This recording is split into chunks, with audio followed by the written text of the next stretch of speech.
Ladies and gentlemen, welcome to the Lincoln Cardinals Sports Network. I am your host tonight, Lane Johnson. We are live here from Cole Camo, Missouri to watch a Battle of the Birds. The 0-7 Cole Camo Bluebirds will play host to the 3-4 Lincoln Cardinals in a rivalry match. As we await the opening kickoff, the coin toss, the national anthem and such, we did some prep this week at Spooky Bear Media to kind of preserve the historical element of these Lincoln Cole Camo rivalry games, and we are excited to show you some of the highlights from past iterations of the Battle of the Birds. We're going to start kind of in the middle of this saga in 2019-20, the first year, actually the second year that Lincoln took a trip to the state championship game. We've got two games they played. Lincoln and Cole Camo played in the regular season and in districts that season, and we're going to show you some clips here from those games.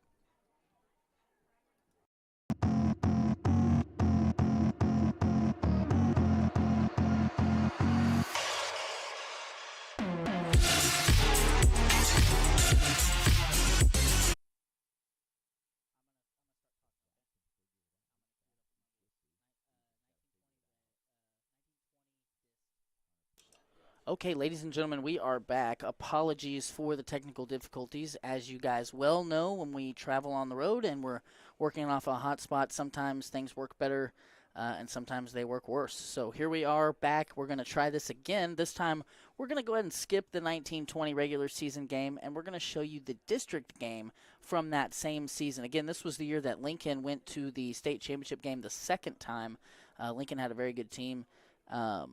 And these two teams met twice per season a few seasons in a row. So let's give it another try, Ross.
Ladies and gentlemen, thank you for watching our intro to the game. We are about 7.5 minutes away from kickoff, and at this time, we here at Squeaky Bear Media would like to take a few moments to talk about an event that has recently hit the Lincoln community very hard. In fact, it has had quite an effect on the surrounding communities, too. Lincoln High School alum Caleb Mundy was badly injured in an automobile accident a week ago tonight, and he is currently at University Hospital in Columbia fighting to recover from a very serious spinal injury. Many of you will remember Caleb as a very successful athlete at Lincoln. He was a big part of the 2023 graduating class that had so much success. In fact, Caleb's contribution was so strong that he earned all district honors in all 3 sports as a senior, as a member of 3 district championship teams, a feat that very few have ever accomplished. Many people in the community are doing what they can to raise money and awareness to help with expenses during Caleb's long recovery. There is currently a Caleb Strong t-shirt fundraiser that's going on, and you can find it by visiting the Caleb Strong Facebook group.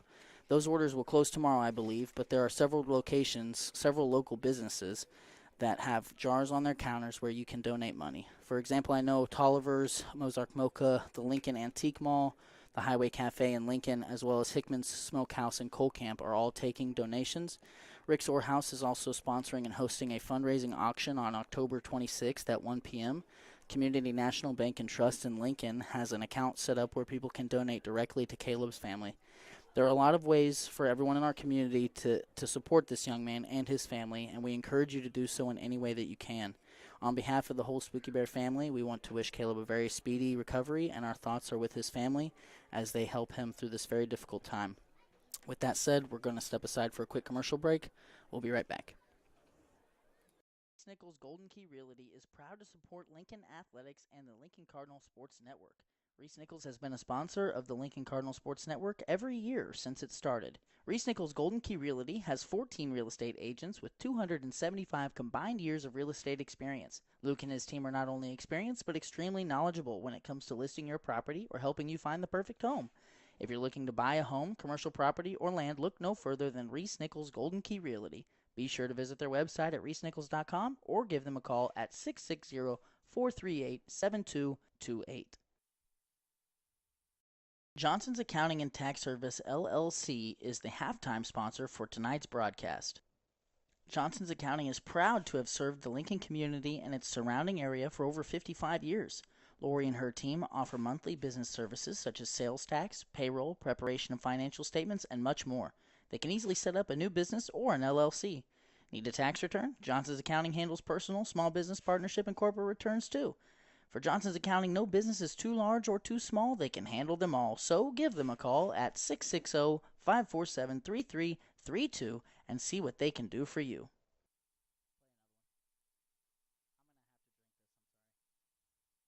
S's Drive-In has been a supporter of the Lincoln Cardinal Sports Network since the beginning. The Paxton family is very proud to support Lincoln Athletics. So if you're looking for a bite to eat or a tasty treat, S's Drive-In is the place to eat. With a wide array of options and friendly service, you can't go wrong with S's Drive-In. Stop in and eat or call ahead for carryout at 660-547-3516.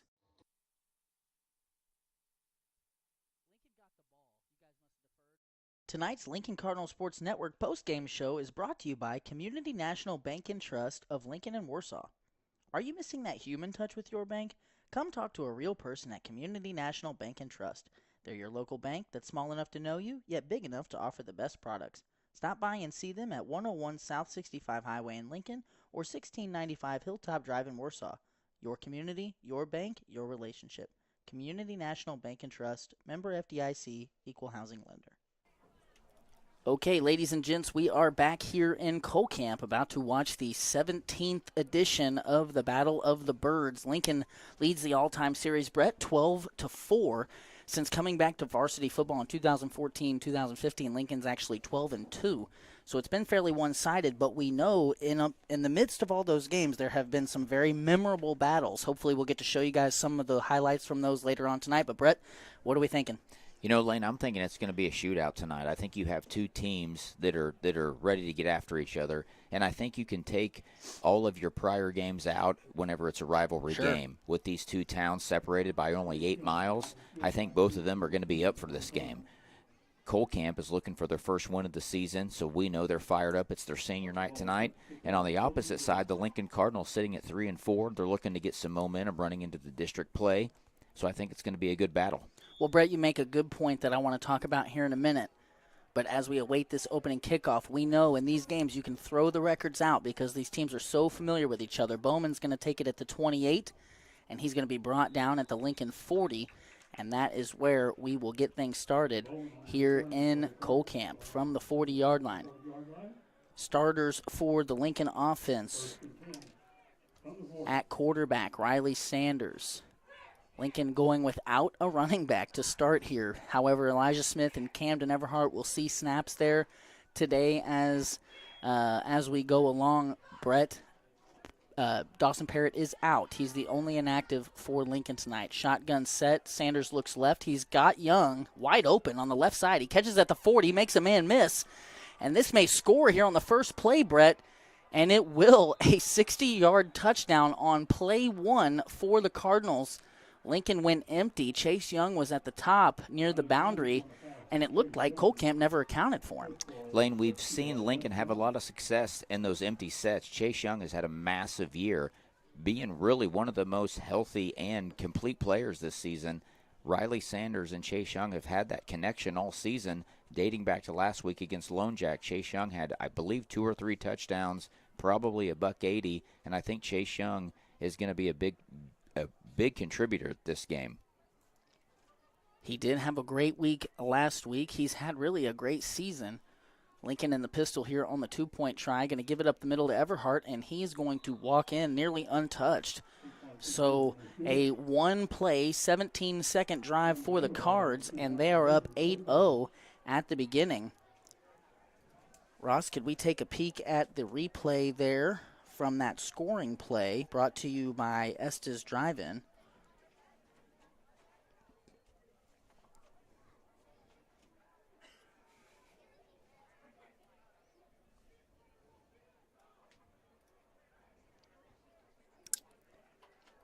Pistol here on the 2-point try. Going to give it up the middle to Everhart, and he's going to walk in nearly untouched. So let's see the touchdown now if we can, Ross. We don't have it? Go ahead and play it from there. There you see Young making a man miss and scampering down the left sideline for 6. Brett, you mentioned his stat line from last week. 5 catches, I believe, 154 yards and 3 touchdowns. On the season, he's only played in 6 of Lincoln's 7 games, and on the season, he has 776 yards and 9 touchdowns. That is he's putting together a nice season, a nice statistical season, and it's not just empty stats. I mean, it really bears out when you watch this team play. Right, Lane, and last week at Lone Jack, I know Chase Young was battling a little bit of an illness. They were trying to get him out, wasn't playing a lot of defensive snaps. He was really winded a few times, but such a good player, and him and Sanders seem to be on the same page throughout the course of this season. That was a good job by number 56 there for the Bluebirds to field that onside kick. You know how I feel, Brett, about these rosters that are not in numerical order, so I'm going to be searching all night. That was Sean Hawkins, the junior. Now, Cole Camp up front does have some size, not the same size we're accustomed to seeing these Bluebirds. They are going to get into the I form here to start this drive off. Ball inside of plus territory, right at the 49 of the Cardinals. Rodriguez under center. He's going to keep it on the midline and pitch it late as he takes a big hit. And there's a lot of room to run here. Bowman gets a hand on number 5. That's Colton Phillips. Bowman got a hand on him and got him to go out of bounds after a big gain. We'll call it a gain of 22 on first down. Now, Brett, Lincoln's going to get into, Cole Camp's going to get into basically 2 formations all night long. And it's going to be a lot of I formation here and different variations of it. And they like to run the midline triple option out of it. And that's what we just saw. We'll see what we see on this first down. Again, same play this way. This time gives to the fullback. That's Ziggy Archambault, number 44. And he is a good, hard runner. His given name is Clayton, but I'm told that he goes by Ziggy. It's going to be fun to see this contrasting style of play. Lincoln does a lot of empty sets. They like to run that spread offense, and they really like to throw the football. Lincoln has struggled to establish a running game all year. Cole Camp is the opposite. They're going to run heavy, and they're going to run often. And we've seen back-to-back midline plays for the Bluebirds. Now a ball at the 20-yard line. Trouble with the snap. I think Ziggy got on it. That was a heads-up play by your fullback. Rodriguez had trouble with the snap. Lincoln says they've got it. It was recovered by the Cardinals. So Cole Camp really had a good opportunity there, and an unforced error will give Lincoln the ball at their own 21-yard line. You can't ask for a much better start than that. You score on your first play, force a turnover on the first drive from Cole Camp. Lincoln now with the football, see what they can do. It is a good start for the Cardinals indeed. Ross, let's take a quick commercial break. We'll be right back.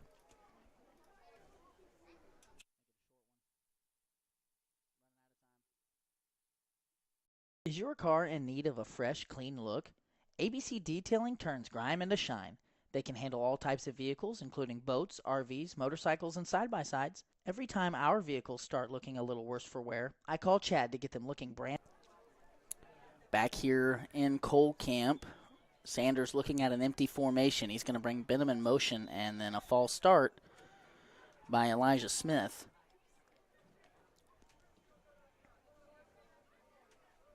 Ross, after this play, let's take a peek at the defensive starters for the Bluebirds if we can. We know that they're going to play a 3-4 primarily. So a 1st and 15 here, man in motion. Going to go quick game to Benham near side, catches it. He's at the 20 and is pushed out of bounds at the 26. So that'll be a pickup of 10 for the Bluebirds. Or excuse me, for the Cardinals. I'm going to do that all night, Brett. I have a hard time getting these two right for some reason. So a 2nd and manageable here for the Cards. One thing Coach Draley talked about in pregame when I had an opportunity to speak with him is that they were really intrigued with how Cole Camp aligned to an empty formation. So I think their plan is to spread them out most of the game, not really play with a running back, but use Sanders to run the ball primarily. And here it is, quarterback counter left side. Good blocking out on the edge. Sanders a lot of room. He's near midfield. Puts his shoulder down, runs over a player, and is brought down finally by number 3, Tegan Sharp. Tegan Sharp. Well into Bluebird territory now are the Cardinals. Well, Landon, to your point, with this empty set that Lincoln likes to run with Sanders, where he is really kind of the primary running back, I guess, if you will call him that. Lincoln had a lot of success with that against Lone Jack last week. They would run the spread, they would spread it out, and then Riley Sanders would run the dives, and he would see what's going on, and there was a lot of success, and it looks like they're going to emulate that today. Well, for 2 years, Lincoln has really struggled to establish a rushing attack that's consistent, and a lot of that's been due to injury. But it seems like you're right, Brett, that this may be the way the Cardinals decide to go, using Sanders. And we've got, I believe, a delay of game on the Cardinals. So that'll move the Cardinals back to the 45 and make this a 1st and 15. Lincoln with an empty set, trips on the near side.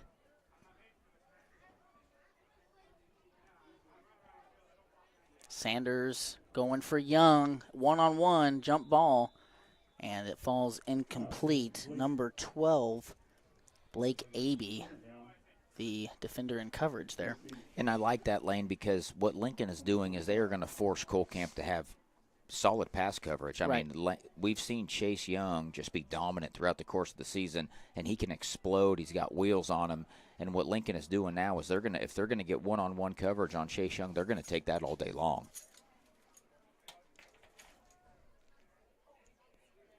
It'll be interesting to see if Cole Camp continues to kind of stay in this 3-4 look. A lot of guys near the line of scrimmage for the Bluebirds. Again, an empty set. Lincoln has yet to have a running back on the field. Quick game over here to Everhart. Catches it at midfield. And a flag comes out. Looks like they're going to get Smith for an illegal block. Well played by Cole Camo. Cole Camo has a little bit of a decision here, Brett, because it's 3rd and 13, or you could make it 2nd and probably 25 or 30. I would probably take the yards and move them back if it were me. And that is what Coach Scheer will decide to do. So as they step this off, Ross, let's take a peek at the defensive starters for the Bluebirds. We know that the Bluebirds will play multiple guys in their linebacking core, but this is who they started the game with. Number 3, Tegan Sharp, listed as a safety, but will play both safety and nickel corner. I expect him to be out in a nickel position against this empty formation that Lincoln has really stayed with. The trips at the top now, 2nd and a mile. Sanders looking quick. He's got Young. Nice catch by Young. Breaks a tackle, breaks another tackle, and wisely gets upfield. So a big gainer for Young here early. And what was 2nd and long now is 3rd and manageable. We'll call it 3rd and 8. One thing, Lane, that we can be excited about for the Lincoln Cardinals is they're slowly getting more and more healthy as the season progresses. For sure. Larry Roberts is playing tonight. Cam Everhart is playing tonight. Obviously, Dawson Parrott is a huge miss, but Chase Young feeling better. Chase Young feeling Ashton better. Wolf's back in. Ashton Wolf is in. You know, Lincoln was down 5 starters against Lone Jack last week. 3rd and 8. Sanders going to keep right side. Calm lead blocking. And a good run by Sanders. Finally falls down after a big gainer. Lincoln now at the 22 of the Bluebirds. We have 8:25 left here in the opening quarter. Lincoln has been dominant to start.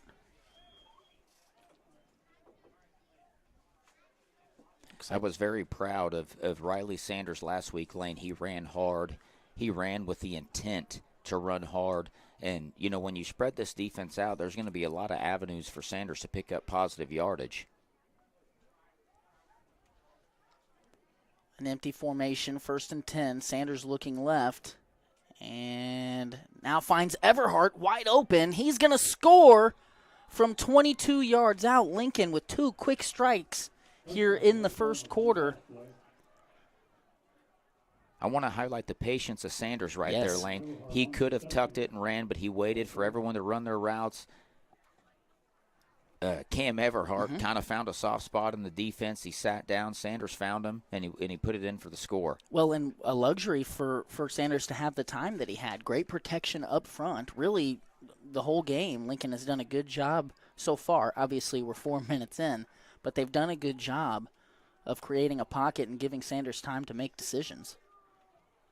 Also, to Sanders' credit, so far he's been pretty decisive with those quick throws, something that I know has been something that they've been stressing at practice the last couple weeks. Sanders now going to roll to his right. A flag does come out. Sanders will score, and we'll see if this holds here. Speaking of holding, it is a hold against the Cardinals. So the play will not count. Lincoln will have to do this again, probably from the 20-yard line.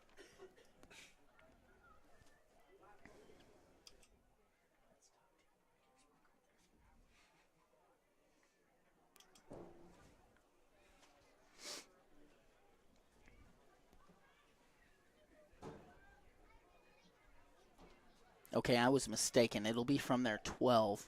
I thought the spot of the foul was a little bit further back, but so Lincoln now going to try for 2 from the 12-yard line. And when you install 2-point plays, Brett, very rarely do you have them from this far away. And another procedural penalty against the Cardinals. Procedure foul against the Cardinals. So instead of the 12, they'll try this from the 17, just making it more and more difficult.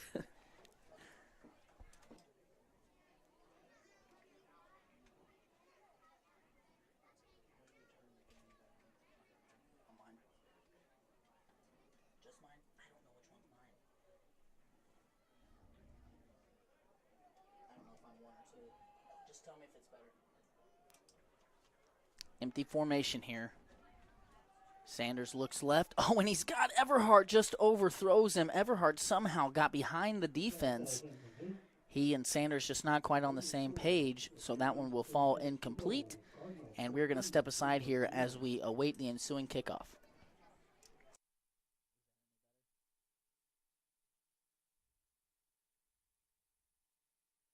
Restoring Hope is an agency that contracts with the Missouri Department of Mental Health and Children's Division to provide residential and community-based services to persons with intellectual and developmental disabilities. Their partnership with Loving Host families and team members has enabled them to bridge the gap in creating a service for those underserved in our communities and provides a rewarding and fulfilling career with others. Restoring Hope is changing lives one relationship at a time and opening the door to hope. Spooky Bear Media would like to thank Tolliver's Tire and Towing for their continued support in the broadcast. In need of tire or automotive repair? Perhaps you've been in an accident and need a tow. Try Tolliver's Tire and Towing. Their knowledgeable repair crew and around-the-clock towing service can get you out of any pinch. For a tow, call 660-287-4849.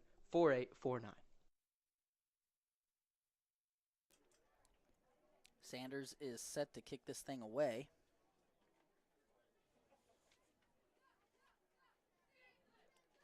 Deep to receive for the Cardinals, or excuse me, the Bluebirds. Appears to be Grant Rodriguez. It will not go to him, however. It'll be fielded at the 25. Good tackle by Elijah Smith. That was Tegan Smith, excuse me. No, it is Tegan Sharp on the return.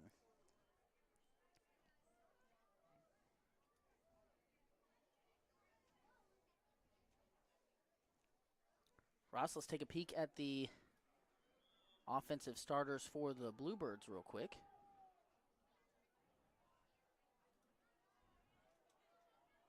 Another power I formation here for the Bluebirds.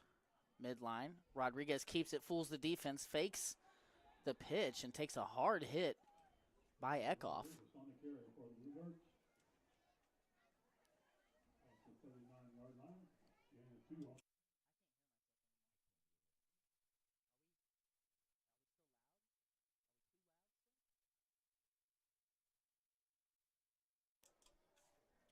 So Rodriguez picks up 2 there on first down.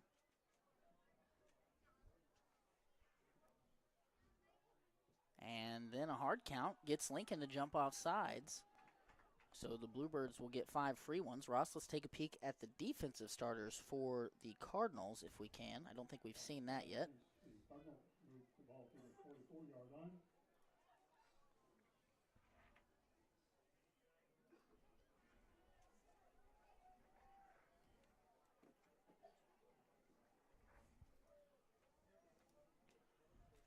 Second and 3. Rodriguez keeps again. Now going to pitch to the tailback who has the yardage to move the sticks.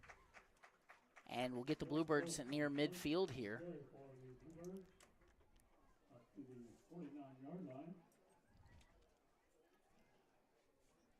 That was Colton Phillips, the tailback for the Bluebirds. Lane, this is something that we've seen the Cardinals a little struggle with, throughout the course of the season. If we go back to the Windsor game, Windsor runs a lot of window dressing with the way they run the football. Cole Camp's kind of doing the same. You almost have to let your eyes show you where the football's at before you commit. Give up the middle, a fumble. Camden Everhart has it. That's Lincoln football. And that is indeed the call. So trouble with the mesh point there between Rodriguez and Ziggy Archambault. And Lincoln will take over after the second Cole Camp turnover near midfield. That's 2 possessions for the Cardinals ended in touchdowns. That's 2 possessions for the Bluebirds that ended in fumbles. And Cole Camp has not struggled to move the football. They're doing what they need to do. They just got to have ball security. Well, and Coach Draley, again, in that pregame conversation I had with him, the talking point was to get on Cole Camp early and not let them feel like they had any life. They're playing their part so far. Pistol set. Everhart up the middle. He's got a lot of green grass. And he is going to gain about 28 yards on first down. Lincoln well into Cole Camp territory. That was the first play, Brett, besides the first 2-point conversion, that Lincoln even had a tailback on the field. And it was Everhart on the dive, and it worked to perfection. I think Lincoln's going to have to establish a little bit of a running game. You know, you can't be a team that shows all your cards in the passing game, and by Lincoln being able to run the football, that's going to set up the passing game later throughout this contest. Lincoln now in a different formation. It's a pistol set. Going to give to Everhart, who again has a nice run. He's going to pick up 6.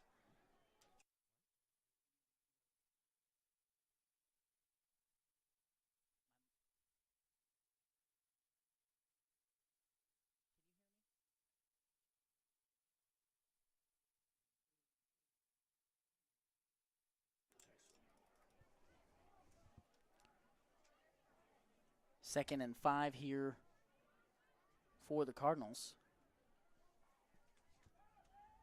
Sanders going for Young. He's got him. Ooh, Young not quite able to haul that one in. Good coverage there by number 12. Blake Abe.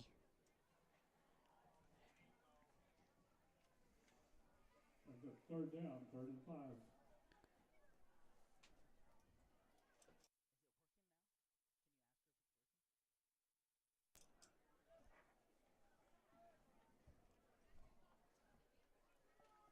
So after the incompletion, Lincoln looking at a 3rd and 5.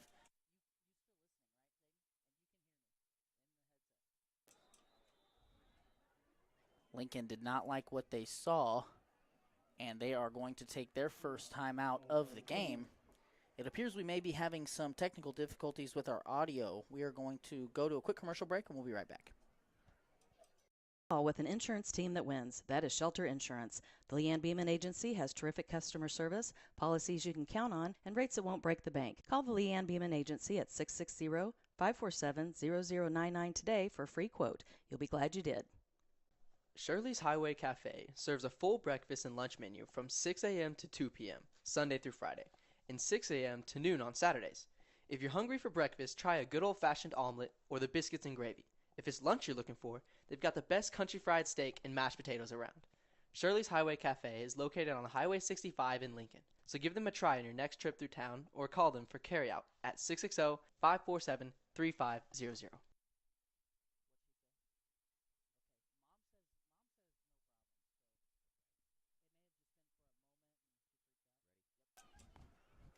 So after the timeout, Lincoln going to change formations here. Empty set. I'm going to guess quarterback run. I'm wrong. Sanders is going to have to keep this, though. He goes up the middle and goes forward. He's going to be very close. I think he's about a yard shy, Brett. I think you're right. And Lane, I seen it too. I thought it was going to be a quarterback keep from Sanders. Well, you're in 4-down territory. Absolutely. You know you're going to have 2 plays at it. So go get the sure yardage to make 4th down easier. Open that playbook all the way up, which is what Lincoln's looking at here, a 4th and 1. 5:11 left in the first quarter. Lincoln's got it at the Bluebird 25-yard line. Pistol formation.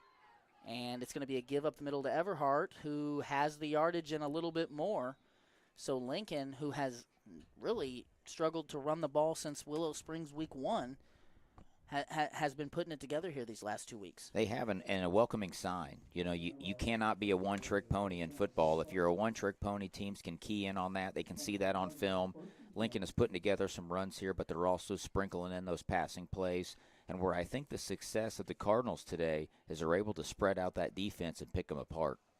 Well, statistically speaking, Lincoln ran the ball well last week, too. Almost 8 yards a carry, mostly in part to Riley Sanders having 180 on the ground himself. Speaking of, Sanders is going to look to throw. Perfect protection so far. Now going to roll to his right. He's got Everhart, but great defense there by the Bluebirds. There is a flag on the play. Looks like it's going to be on the Bluebirds. That was number 12, Abe, who broke that up.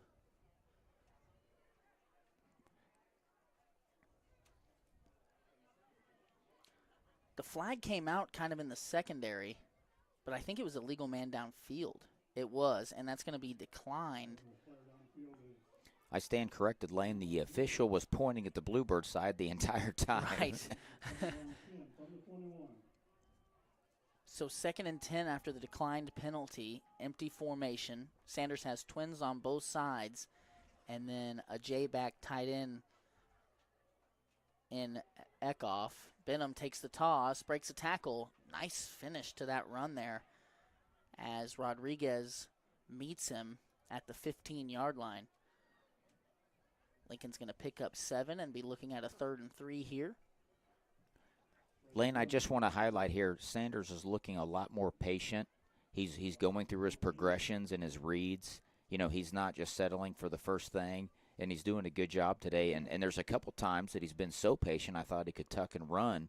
But clearly, you know, it's getting through to him through this coaching staff telling him to go through his progression, see what you got. Going to bring Chase Young in motion. It's a jet sweep. Young trying to get the edge and does. Wrapped up and slung down at the 8. And that's enough to move the sticks. And kind of a funky formation there from the Cardinals. We'll see if they go back to that.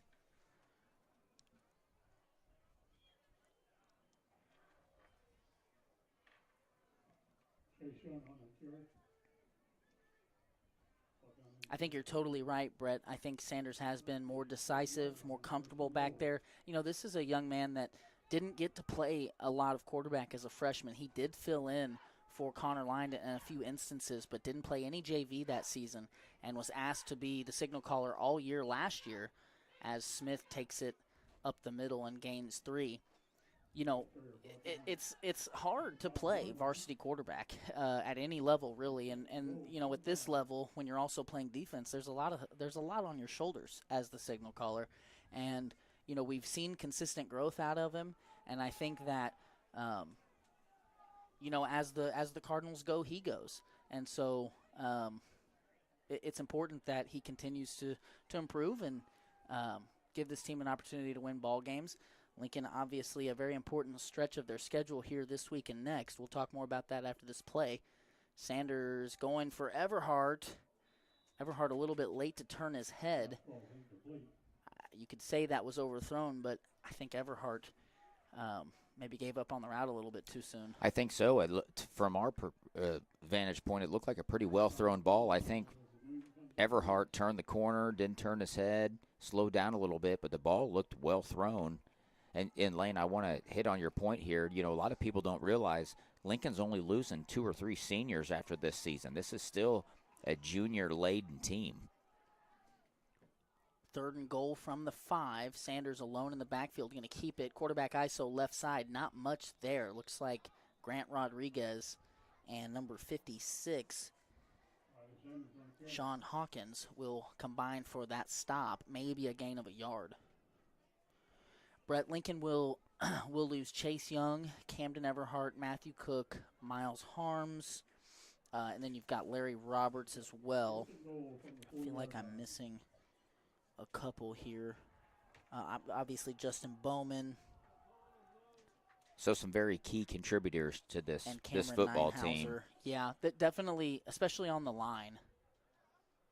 Sanders on 4th down looking for Benham. He's got him, and Benham is in the end zone as Lincoln converts the 4th down play and has scored on all 3 of their first quarter drives so far.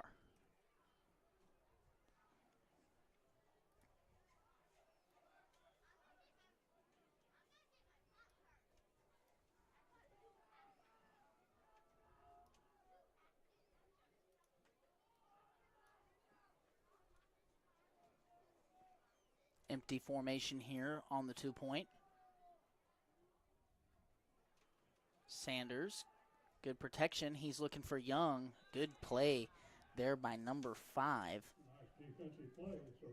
That's Colton Phillips making the stop for the Bluebirds. So we've got a 20-0 Lincoln score here late in the first quarter.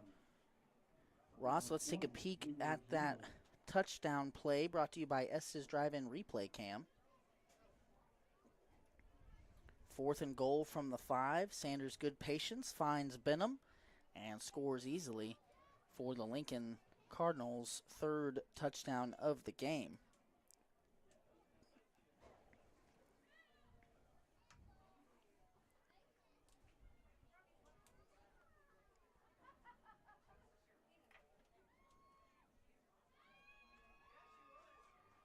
Now, Brett, I'm trying to remember that second touchdown for the Cardinals. Was that a passing touchdown? I believe all three have been So passing touchdowns. So Sanders has 3 passing touchdowns here in the first quarter.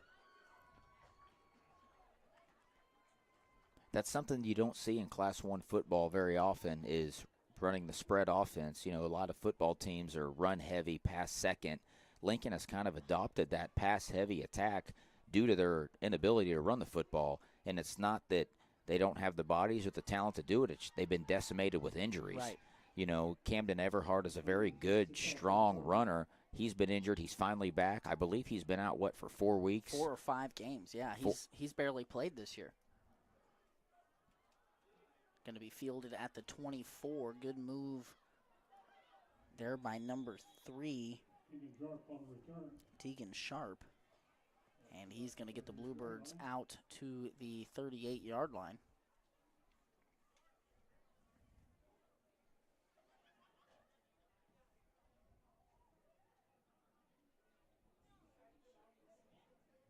First and 10 for the Bluebirds from the 38.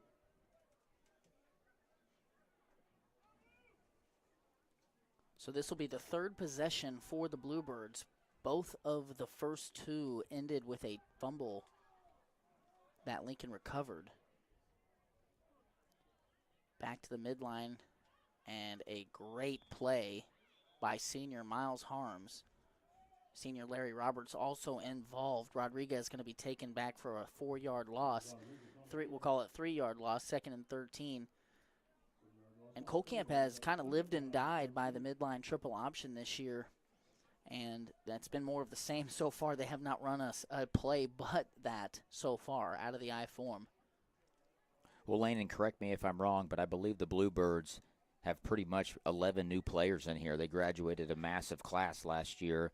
A lot of brand new players in here playing out of position, young players. Inexperienced, so you're putting kids in positions they haven't quite played before. Here's a different play. That was a counter out of the I formation, handing it off to Phillips. And Cole Camp set that up well and will gain 10. Cole Camp has been able to string some things together. Lincoln has to stay at home. You know, they have to see what's going on. We call it the window dressing. I don't know if that's verbiage used in the football world very often, but you know, Cole Camp does a good job with the window dressing, and Lincoln has to see the play before they overcommit. And good job for the Bluebirds taking advantage there. 3rd and 2 here for the Bluebirds. Rodriguez going to pass, puts Calm on the ground with a move, throws up a jump ball to Peterson, who probably got away with a push-off, but incomplete nonetheless. And now Cole Camp with a difficult decision. 4th and a long 2 in your own territory in a game that Lincoln has dominated. Do you play field position or do you try and pick this up here? Honestly, if Cole Camp doesn't fumble a couple times, they may have some points right now. I agree. So I like Coach Shear's decision to get aggressive here. They are in the I form, receiver either side. Rodriguez gives to the fullback, who breaks a tackle. He's past midfield, gets a block downfield, spins out of a tackle, then takes a big hit from Isaac Calm, but not before he picks up 14.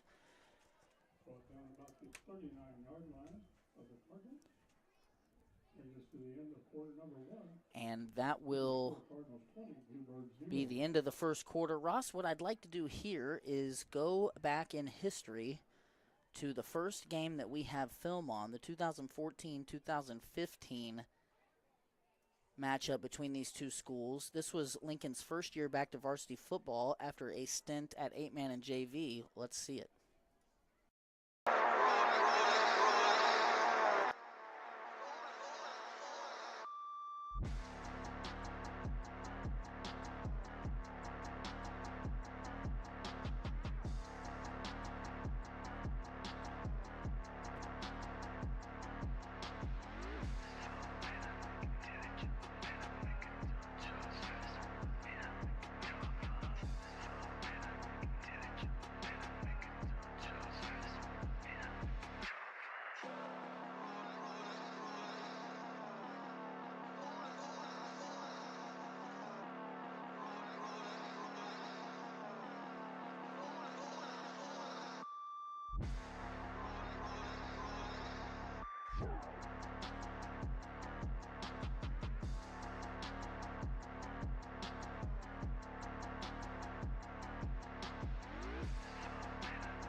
we'll see the rest of that here in the next stoppage. For now, Cole Camp, Lincoln 40-yard line, I formation. Lincoln jumps off sides. That's 5 free yards due to a hard count by Rodriguez.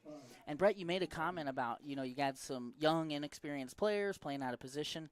Rodriguez, when you go back and you watch the film from last year, he was kind of the backup tailback, although he, the way Cole Camp ran their offense last year was a little bit different. They were utilizing multiple backs. Obviously, we remember Reed Harrison and Grady Strathman. But Rodriguez had a bigger impact on that game than you might remember. He had a rushing touchdown, a receiving touchdown, had multiple big plays in the rushing game and on defense. Going to give to Ziggy up the middle, and he's got a lot of grass. He breaks a tackle and a stiff arm, breaks another tackle, and a hard run by Ziggy Archambault, the fullback. The junior for the Bluebirds scores from 35 yards out, breaking multiple tackles. And, Brett, when I spoke with Coach Shear in the pregame, he was very excited about that tandem of Archambault and Rodriguez. Those are two big physical backs. They're, I was going to make a point about Rodriguez really playing out of position. He's Cole Camp's best player, so he's got to play quarterback, but really he's a tailback or a fullback. And that combination of those two, they're very tough to tackle, and there is no quit as Archambault takes it up the middle and falls short of the goal line on the two-point try as Lincoln stands tall. Those two big wrestlers, great weight room kids, and if Lincoln doesn't tackle those two well, one thing about this Cole Camp team, they may not have a win this year, but there are many games where they just refuse to quit, and I think that that's something that we'll see tonight. Ross, let's pick up where we were in the 14-15 game.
Ziggy's going to kick it high and shallow. Bowman at the 35.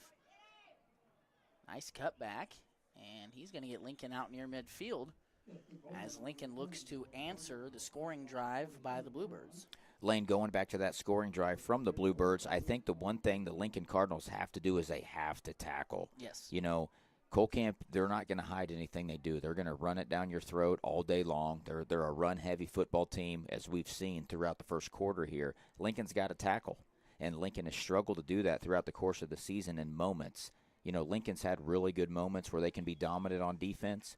They've also had moments where they've struggled to tackle, and we've seen that run by Cole Camp just completely go unscathed. That's a prime example of it there. Empty set, Sanders looking left. He's got Young one-on-one. Young has a step and slightly overthrown and incomplete. Colton Phillips, the defender, really tasked. It's been one-on-one coverage with Young all night, and as a coach, that would make me nervous to be on the Cole Camp side of that. As a coach for the Lincoln side, if I see that, I'm gonna go back to that every few plays. I'm gonna test that early and often. Sure, absolutely. And they have. I also think, Lane, to counteract what you just said, I'm going to play devil's advocate. I think as this game progresses, I think Cole Camp's going to get more comfortable knowing that it's a passing attack. When there's not really any fear of running the football other than the quarterback, like we see here. Here it goes, that fear. Sanders is going to score. Unless Phillips can catch him, he won't. Sanders with the big scamper. I from stand 55 corrected. yards out. Well, you're not wrong. And one thing that I noticed there pre-snap, Ross, if we can watch that again, you noticed that Cole Camp didn't have a safety. They had taken most of their defensive backs over there to cover the trips, and they had a kind of a 3-4 front, 7 in the box. And Sanders just, I don't know if they saw that at the line or if that was predetermined, but a quarterback counter to the weak side, and Cole Camp just didn't have the horses in the box to stop it. Sanders putting together a great performance here 13 minutes in. Now, Lane, do you think that's a designed run, or is he reading the defense and choosing to run? That was a designed run. They pulled offensive linemen. That was quarterback counter for sure. Sanders keeps and goes Eckhoff. Good play by Aby playing center field. I thought Eckhoff had snuck out on that hot route, unable to connect. Good defense there by Aby. Ross, let's finish up the 14-15 game if we can.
So that was the 14-15 game that we just finished up there, Brett, and that was a rout by the Bluebirds. I have it on pretty good memory that they were a big unit that year, and they hit hard and often.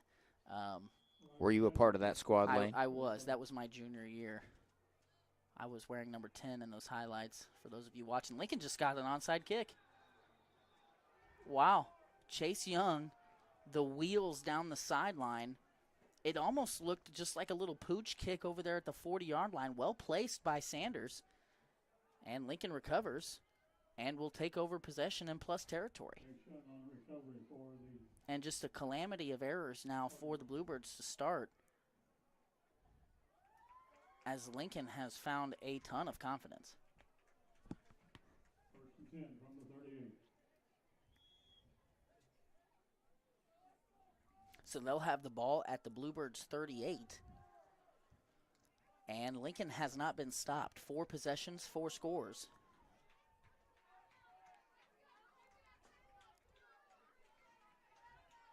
Sanders again at an empty look here, looking to throw. Takes a hit as he lets go of it. He's got Benham. Benham lost it. Kind of had to look over that opposite shoulder. Not a very easy catch to make. He just kind of lost it, Brett. Not an easy catch, but it was there. It was there. It was there. He would have scampered into the end zone for 6, but it's hard when you're trying to readjust in the midst of running full speed. And I don't think Riley got that exactly where he wanted it. He took a hit right as he let go of it, and it just kind of floated on him. I think if he was able to throw that more inside on the numbers, that would have connected and scored. Nonetheless, Lincoln looking at a pistol formation here. A dive play to Everhart, hits the hole hard and picks up 7. We'll call it 3rd and 3, excuse me. Lane, I like Lincoln sprinkling in these runs because it makes the defense stay honest. You can be a pass-heavy team, but if you can just run a little bit with Everhart, run a little bit with Sanders, you kind of keep them guessing. And Lincoln clearly wants to throw the football, but being able to run the football is a great sign. It makes me wonder what they have out of this pistol formation, because really all we've seen thus far is dive and counter. This time counter, Everhart dragging a defender, and the ball out. Nobody really getting very excited. There's a couple Bluebirds pointing their way. No signal yet from the official.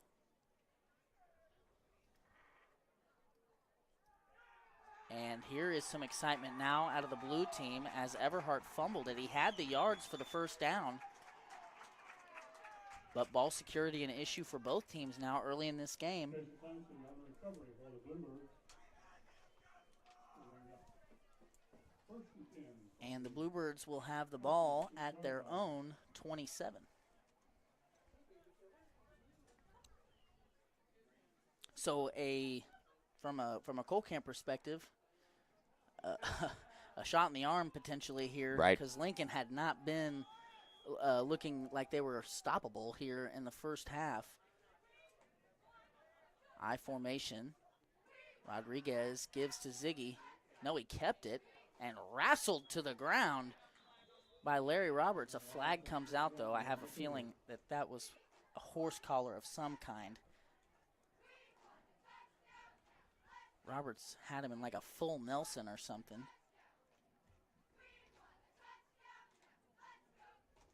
And Lincoln already backing up. Yeah, it's never a good sign when the when the Lincoln Cardinals are all backing up. You know, Lincoln has done a really good job throughout the course of this game, minus that one turnover, and Everhart had the requisite yardage. He just needed to protect that football. You know, when these are things that change the outcome of the game. You know, Cole Camp has 2 turnovers, Lincoln has 1, but Lincoln was on a 4-drive scoring spree, I guess, if you will. Yeah. And Well, then to give that one up after recovering the onside kick. Right. And here, you know, you stop him in the backfield, but you commit a face mask, and now you've given him 15 free yards. Rodriguez keeps up the middle. Miles Harms played that extremely well. And that's going to be a gain of about a yard. So this is the other formation, Brett. I mentioned early in the game that Coach Shear told me pregame they were really going to live and die in that I-form triple option, but that they would get into a shotgun formation that we've seen in years past out of the Bluebirds. And Lane, just to make sure we're correct, the score is 26-6, right? Yes, that is okay. the score. So the scoreboard is not The correct, scoreboard, showing 20-6. I think there's something wrong with the scoreboard. Oh, I think there's gotcha. a light out. Okay. Cole Camp back in the I form here. Rodriguez keeps. Lincoln has been fooled on that several times. Late pitch to Phillips. Tackle by Sanders. But a gain of 6 will bring up 3rd and 4. Riley Sanders on the tackle for the Cardinals at the 48-yard line. Rodriguez has really, save for the fumbling early, has really run that triple option well, given it at the right time and pulled it at the right time. And now Cole Camp with a very manageable 3rd down here from their own 48. Coach Shear says that they call this formation ugly, and I would agree with him on that, as they're going to fake it. Rodriguez wrapped up and ridden down by a gang of Cardinals. Roberts was there first, then Harms. Com and Everhart also got involved. Well, Lane, I was just getting ready to say is, you know, this is potentially 4-down territory depending on what the Bluebirds are able to do on that play. Now you might have to think about I it. think you punt this now. If you had gotten a yard or two, Right. I would have totally agreed with you. I think 4th and 9 here is probably a little bit outside of their comfort zone. And even though the defense hasn't instilled a ton of confidence at this point for Cole Camp, I do think you got to play field position here. Well, and Lincoln does not believe it because they have nobody back. They're just going to let it fall. Good, decent punt by AB. That's going to put Lincoln down inside their own 30. That's probably a safe bet because if we rewind to last week, Lincoln put Lone Jack in a punting situation and they touched the football and Lone Jack recovered. It's almost better to just let them punt, let it fall Right. where it is, and live to fight another day. Well, and most of these high school punters aren't, Right. they're not pinning you inside the 5 very often. So you're right. Sometimes it's better to be safe than sorry. And if you rewind to last year, Cole Camp actually did multiple fake punts in that game. One that worked for him and one that bit him in the behind. But so far, no fake punts here. Lincoln back to the well with this empty formation. Sanders has twins to either side. quarterback counter. He's going to go up the middle, and Cole Camp ready for it that time. As it looks like big number 55, Evan Corpening, a sophomore, was the first Bluebird there. That's somebody that this Cole Camp team is excited about, somebody getting a ton of experience here in their sophomore campaign and looking to be a big part of what they do going forward on both sides. Now, Lane, when you run that empty set, is it a timing play by Sanders? Is he letting the receivers work their way downfield, or is it just a catch and go type of play? Because I feel like if you let the play come to fruition a little bit, then you run it, you might see a little more reward. That ball batted down at the line by Ziggy Archambault, who comes off that edge very hard and fast. So you're referring to the quarterback run play? Yes. It's kind of a counter, but it's also kind of a draw. So I mean, yeah, he's kind of taking a half step drop and turning his shoulders like he might throw, mostly to give the offensive line time to pull around into the hole. I don't know if that answers your question. Here is a funky formation, Brett. Lincoln faking the fast screen. Young is behind the defense, wide open. Hits him right in the hands and unable to bring it down. That ball, again, a little bit to the outside. If Sanders could have placed that more towards the numbers, it would have been an easier catch, but that one's on Young because that hit him square in the hands. And even with the adjustment overhead, he would have walked into the end zone without ever being touched. You know, Lane, going back to the scoring drives of the Cardinals, that is now 2 plays that Lincoln has been hit in the hands. Maybe a little off-thrown football, but nonetheless catchable footballs that have not ended in scoring drives. Here's a great punt by Sanders, and it's going to take a very Lincoln-friendly bounce and lay to rest at the 19. So we're going to take a quick commercial break as these two teams flip fields and Cole Camp gets ready to take possession. Cruz Tres Mexican Restaurant in Lincoln delivers local and delicious Mexican cuisine served by their welcoming and caring staff. They are open from 11 to 9 on Sunday, Monday, Wednesday, and Thursday, and from 11 to 10 on Friday and Saturday. Stop by at 455 North Highway 65 in Lincoln or call ahead for carryout at 660-547-0315. WK.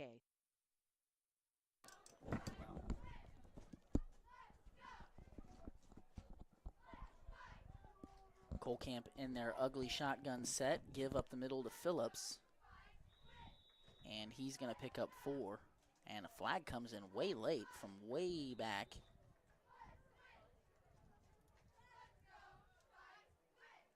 Looks like a personal foul against the Cards.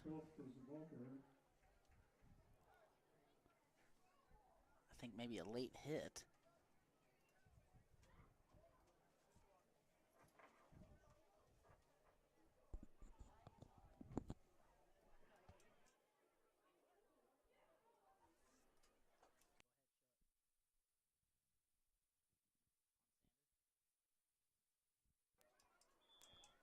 Based on the replay, I think a little pushing and shoving there after the whistle by Sanders.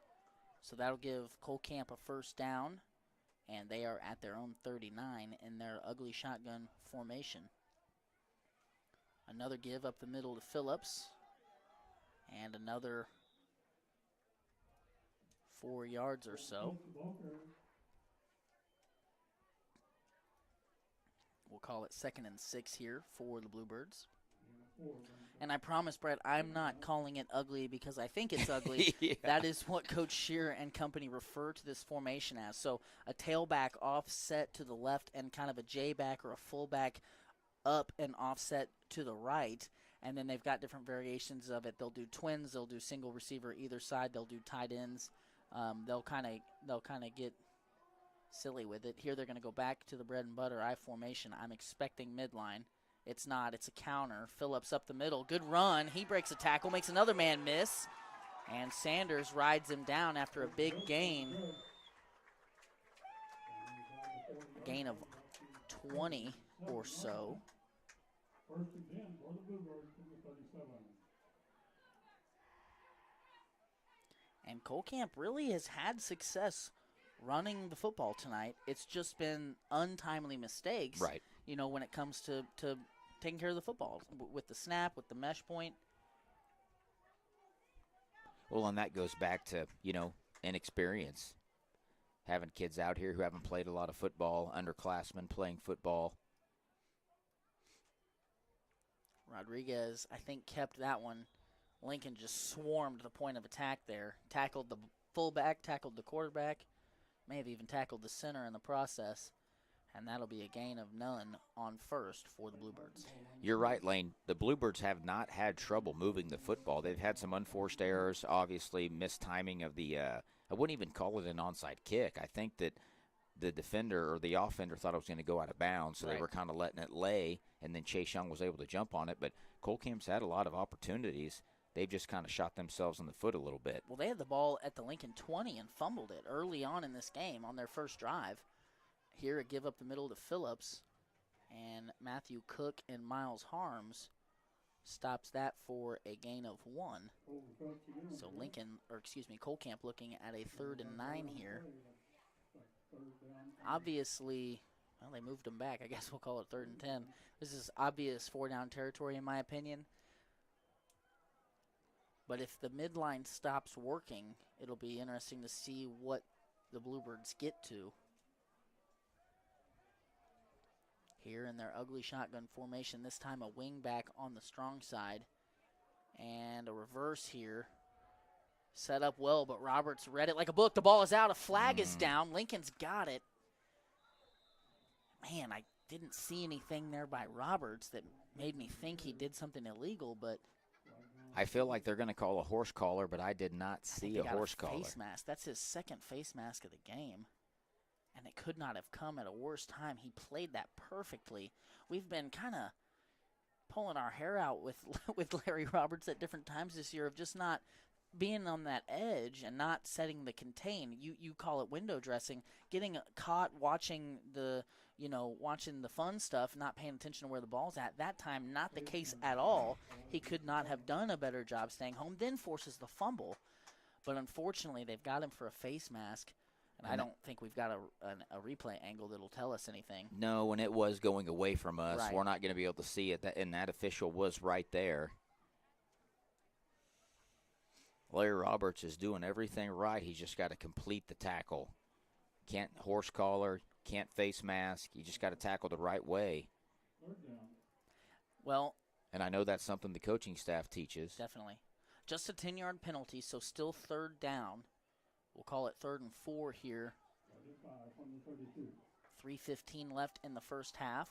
Lane, and I don't know the rule. If it's ill intent, there's a malicious face mask Right. and there's accidental. I don't know if those are different. They are different. They're different yardages attached with those. Rodriguez, quarterback sweep right side, breaks a tackle. Now going to cut back and run into Everhart and Matthew Cook, the pair of defensive seniors playing well tonight. Everhart, in his first action in several weeks, has been making his impact felt. And now it'll be 4th and about 6 for the Bluebirds.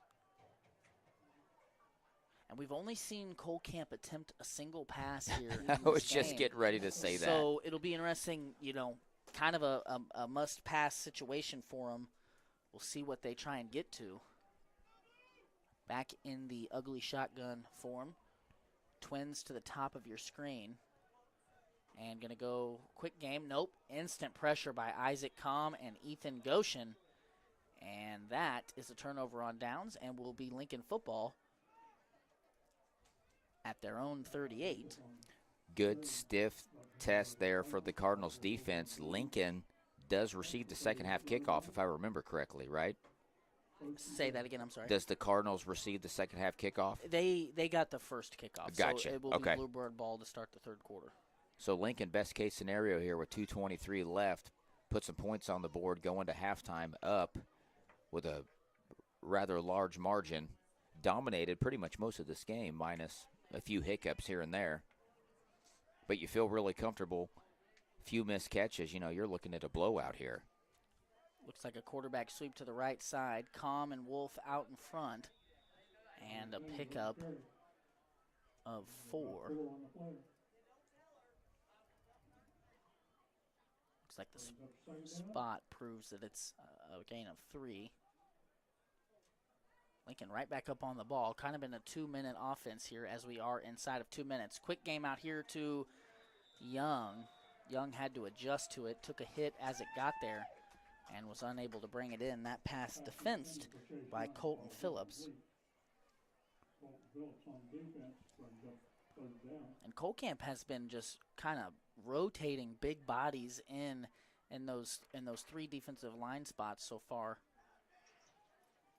As you kind of saw a shift change there after that play. Cole Camp also playing without a traditional safety. It just looks like man coverage across the board. Low snap. Sanders with pressure. Steps up and throws it to Young, who was unable to make the play. So now Lincoln staring at 2 straight 3-and-outs and will likely punt this away. I don't think Coach Draley wants to give Cole Camp the ball in their territory. Right. I just don't think it makes sense. If you watch this Cole Camp team on film, when they're faced with a long field, they can sometimes struggle, although they haven't necessarily tonight, but they can sometimes struggle to put together long scoring drives. Rodriguez will pick it up at the 20, and he's going to do some damage here. A flag comes out. That's going to be an illegal block, but there's another one near midfield. So we'll see these penalties may cancel out, and we may see another punt here.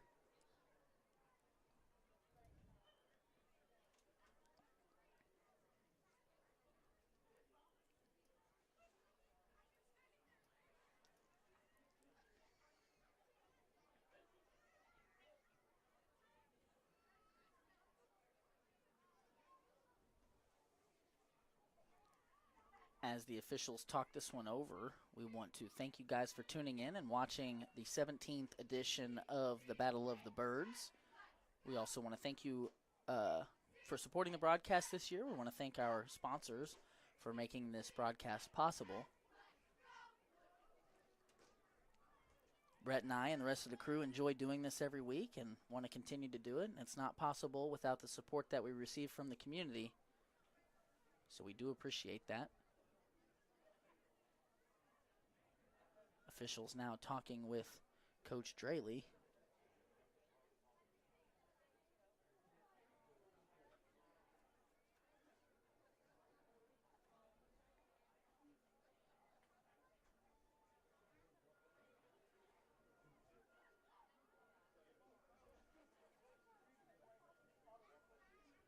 Ross, let's go ahead and step aside for a moment here while we wait to see.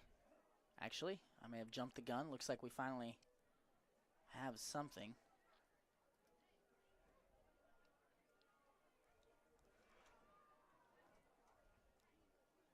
Okay, now back to talking to Coach Straley now. Although both teams are moving, so we know something.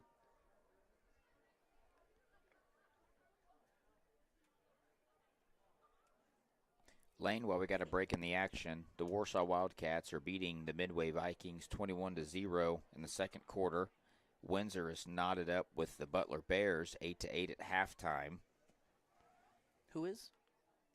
The Windsor Greyhounds Windsor and the Butler Bears. That'd be a good game. And then we have Tipton up 22-0 against the Russellville Indians. Okay. So it looks like the call was a block in the back against the Bluebirds on the return. So both penalty flags must have been for the same thing, as I never saw any other signal, and that penalty was obviously accepted. And now, instead of the good return setting Cole Camp up near midfield, they're staring at a long field ball at their own 12-yard line. Rodriguez going to keep it around the right side. Benham there, but unable to make the tackle. Neither does Sanders.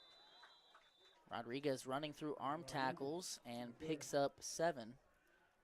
Benham had the tackle. He just didn't tackle. And Sanders came in there and tried to make a big hit but didn't wrap up. So neither one of them are going to get credit for that stop there. And I believe Rodriguez got out of bounds. No, he didn't. Clock is running, so we've got just over 60 seconds left here in the first half. Again, Cole Camp staring at a long field 80 yards from pay dirt.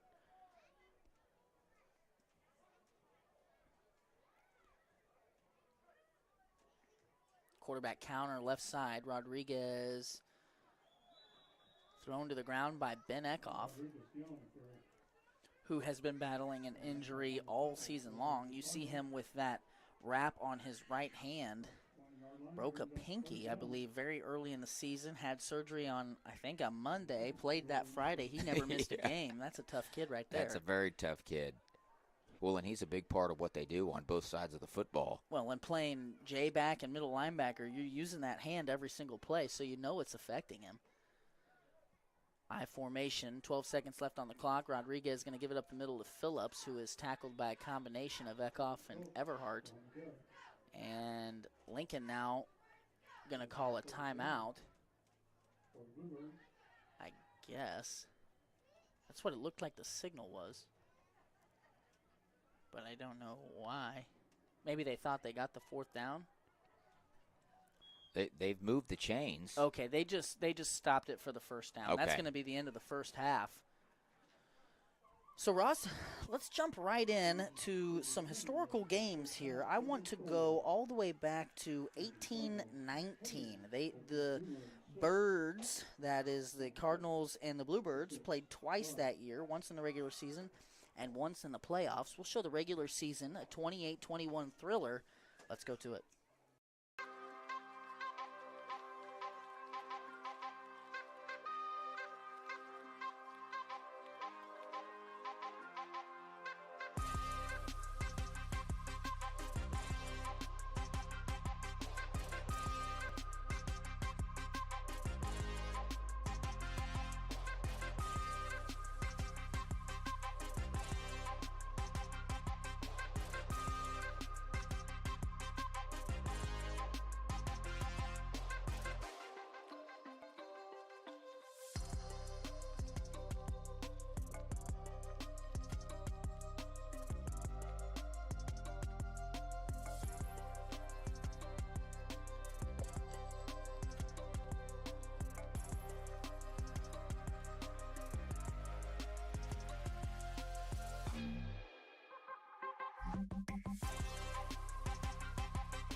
So a lot of Bluebirds and Lincoln Cardinals from that game we just watched that you might remember playing.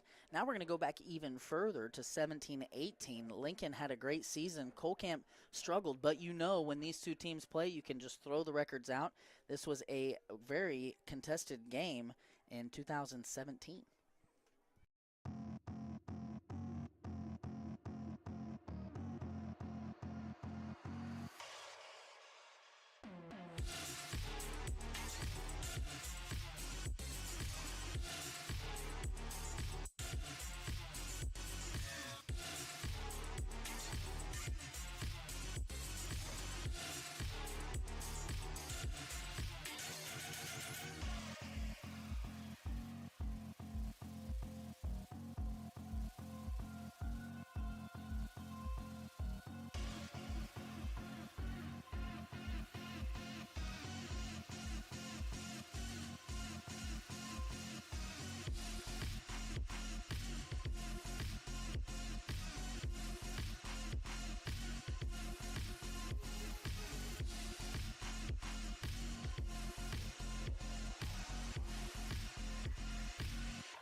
So we're going to just jump around all over the place tonight. Like I said, we did a lot of prep this week for this exact purpose. We at Spooky Bear really love this rivalry game, and we like to see both of these programs play.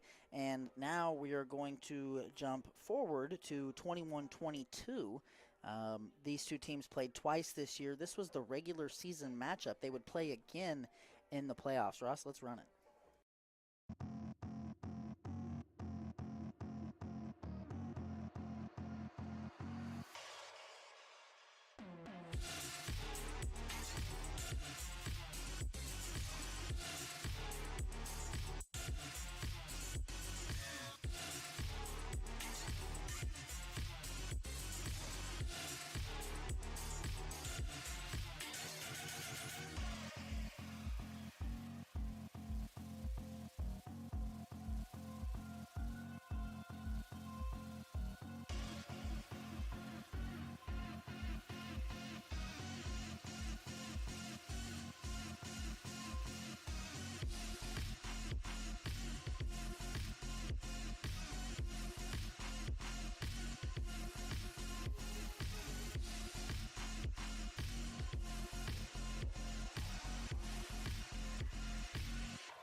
So another fun one there. And I want to say a couple things here before we cue the next one up. Obviously, I can't get through the halftime without mentioning our halftime sponsor. I can't have Johnson's Accounting mad at us. So we want to thank Johnson's Accounting for sponsoring the halftime show. This all is brought to you by them. And we can't do the 2024 game without showing you the 2023 game. So we're going to jump around some more. This game last year between 2, 3, and 7 teams, not at the time, but that's how they finished their seasons. And it was an instant classic as the Lincoln Cardinals came back from a 20-point fourth quarter deficit. Ross, let's watch it.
We're live. Pick one. How long is the fog bowl? Can you tell? No.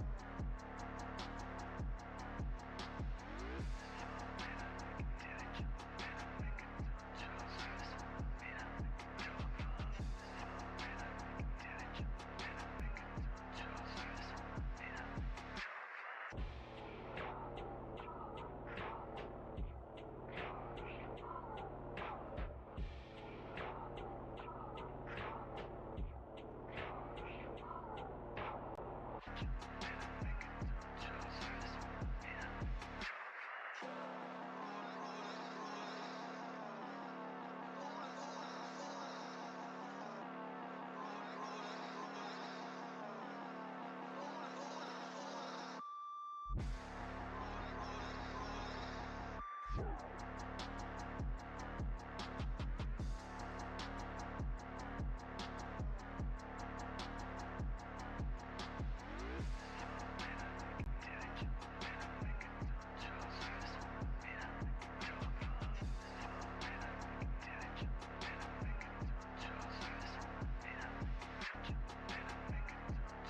Okay.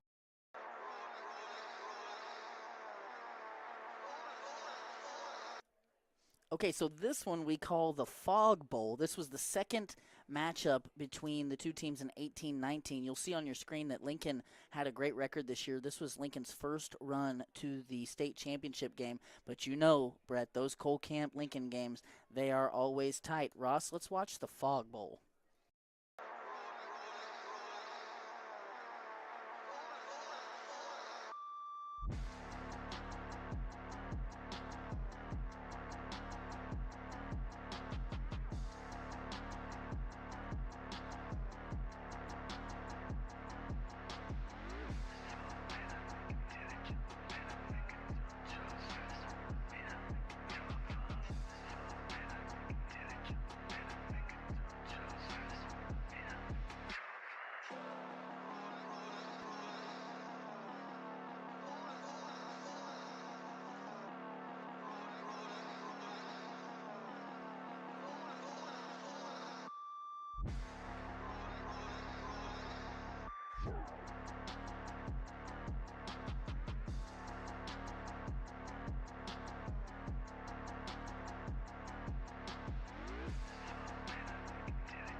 So that one sure was a fun one. I actually was lucky enough to be on the coaching staff that year, and like I said, that was the second time that those two teams played. They played a couple weeks earlier and then played again in the playoffs in the Fog Bowl, a very fun one. We're going to go ahead and step aside here for a quick commercial break as we await the third quarter kickoff. We'll be right back. One Chiropractic is a wellness-centered family chiropractic office that specializes in care for women and children. Lindsay delivers tailored chiropractic and physical treatment for your whole family for their whole lives. Call 660-460-3719 to schedule your appointment with Dr. Lindsay today. This break in the action is brought to you by Citizens Farmers Bank. Hometown banking with your neighbors and friends, that's Citizens Farmers Bank. Visit Citizens Farmers Bank for all of your banking needs. CFB is locally owned and operated with 2 locations, one in Cole Camp and one in Stover. Citizens Farmers Bank, member FDIC, equal housing lender. Okay, we are back here in Cole Camp, about to watch the second half of the 17th edition of the Battle of the Birds. Lincoln up 26-6 after a dominant half. Lincoln opened with 4 scoring drives, Brett, and then 3 and out on the last 2 drives of the half. Cole Camp found some footing there with a scoring drive of their own, but struggled due to turnovers and untimely penalties. We'll see what these two teams have in store for us here for the last 24 minutes. Riley Sanders set to kick it off. Deep to receive for the Bluebirds is Tegan Sharp. Shallow kick, gonna go to Rodriguez at the 30. Picking his way through traffic and tackled by Braden Benham. Cole Camp will start things off here at their own 40. Braden Benham on the tackle for the Cardinals. First and 10 from the 41. Actually, the ball sits at the 41. See what the adjustments look like here for the Bluebirds. Going to go back to that I formation set. AB and Dickman split out to either side.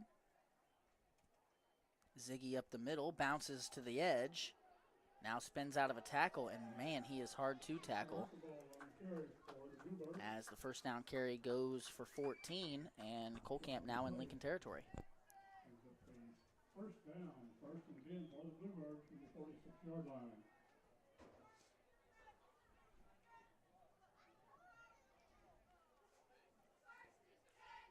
Cole Camp very much a grinded-out team offensively. Of course, their lone scoring play from the first half was an explosive play from Ziggy for 40 yards plus. But for the most part, it's been ground and pound, short gains to move the sticks in 3 or 4 plays. Here, I believe they got Lincoln to jump off sides. Larry Roberts called for encroachment. Lincoln has struggled with that throughout the course of the season. Well, I think that's the third time tonight. It's the third time tonight, and, you know, Lincoln's a little antsy, wanting to get up there on the line of scrimmage and get in the backfield, but, you know, you're giving free 5 yards away every time you do that. Just stay at home, and I love the aggressiveness out of the kids, but, you know, 3 times is well, and for the most that's part, a little your much. defense has done the job. So if you're, if you can avoid giving them free ones. So after that free 5, Cole Camp looking at a 1st and 5. And Brett, Lincoln has traveled well tonight. Cole Camp's got a good crowd as well. These two teams, when they face off, usually does generate some buzz, regardless of how well they've been playing this year. Rodriguez, tough run. And he's going to be right at the line to gain. Lane, I want to highlight something we talked at the halftime is, you know, there's still a whole second half in this football game. Cole Camp has had opportunities to put points on the board, and they just been unable to do it. So although the score does show 26-6, Cole Camp has had opportunities. Yeah. They've moved the ball well. They've been in scoring territory multiple times. They've kind of had at least 2 turnovers as we show, and Lincoln recovered a kickoff. So that's 3 possessions throughout the course of this game that they've been able to potentially do something. In Lincoln, other than the one time I said as the game wears on, I think Cole Camp will do better against that passing attack. When Sanders broke one long, Cole Camp has really kind of locked that up. 3rd and an inch here. Rodriguez fumbles the mesh with Ziggy, picks it up, gets away from Larry Roberts, and somehow miraculously picks up the first down. Coach Straley on the sideline is visibly unhappy to see that you're able to fumble a snap, pick it up, and still get the first down. Archambault and Rodriguez have had trouble at the mesh several times tonight. That one almost a disaster. But a good heads-up play by Rodriguez to scoop it and get the yardage. They've got a fresh set of downs, and they are at the 34-yard line of the Lincoln Cardinals. Well, and they're running hard. They're running hard. Cole Camp does what they do. They're comfortable in what they do, and they're really going to stick to the game plan here. Archambault still on his feet. He got out of 3 tackles, and he's going to score, Brett. Matthew Cook had him dead to rights in the backfield. Somehow Archambault got away from him and scampered down the left side for a 33-yard touchdown, his second of the game. He's over 100 yards on the night. This is something that has been Lincoln's Achilles heel throughout the course of the season, is completing a tackle. We've seen it week after week after week where Lincoln does have the play presumably wrapped up, and the runner breaks free to score. Yeah, that was bad. Not only was Matthew Cook there, but he had some help, and Archambault just somehow escaped it. They had him in a straitjacket, but it wasn't enough. So now a 2-score game. Cole Camp trying to get even closer here. Rodriguez bounces it, but a flag comes out. Well, the referee pulled the flag out of his pocket, pump faked it, and then put it back in his pocket. So no flag. Ross, replay that. I want to show the folks at home that pump fake by the back judge. That was otherworldly. Let's look at Archambault's touchdown scamper first. I want to see those tackles he broke in the backfield. I mean, here he is just stacked up. I mean, right there, that play should end there. Then you hit him again. Then he still somehow gets out of it. And just an unfortunate play by the Cardinals. Can we see the 2-point? I want to see if I can see that referee. It makes you wonder what that referee was seeing, Lane. Well, so here's Rodriguez, kind of stopped up but gets out. Great camera work here by Zayden Cole, but we did not see the referee. It was just out of picture there, so I guess you'll just have to take my word for it.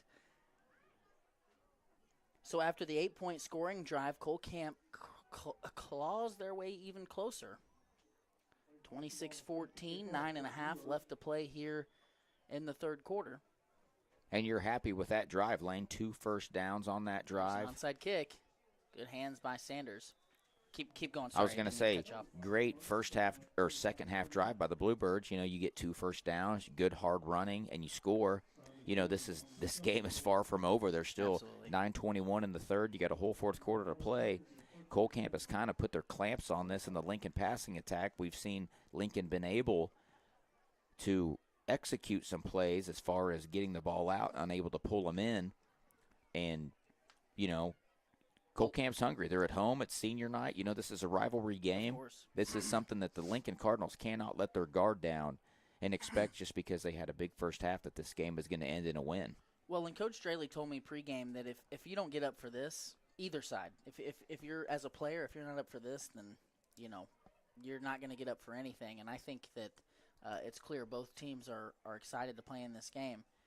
To your point, though, about Lincoln and the way their offense has been trending, 4 scoring drives to open the game since then, 2 3-and-outs. Yep. So we'll see here, and largely part just unable to connect on some passing plays that were, within their fingertips. So Cole Camp comes out with a nice scripted drive in the third quarter, and Lincoln will now be forced to answer. Well, and we saw, Lane, that Cole Camp isn't going to go away from their bread and butter. They're going to do what they do. They're going to grind you down. They're going to do what they got to do. Now, flag here. Well, and with no action, I'm not sure. Coach Shear's wondering what's going on. We're all wondering what's going on.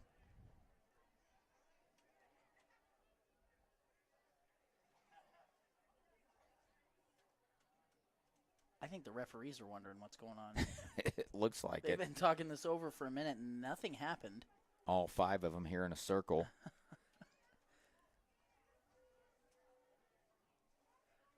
Well, we've got some more highlights that we want to show you from past years. I think let's just go to it, Ross. We've got a district championship in 22-23, the second matchup between those two teams, two state-ranked teams that year. We're going to get to that in a minute. That'll be the next thing that we play. They've waved the flag off. They're going to go to the sideline and explain to both coaches. Let's at least get it started, Ross. Heck.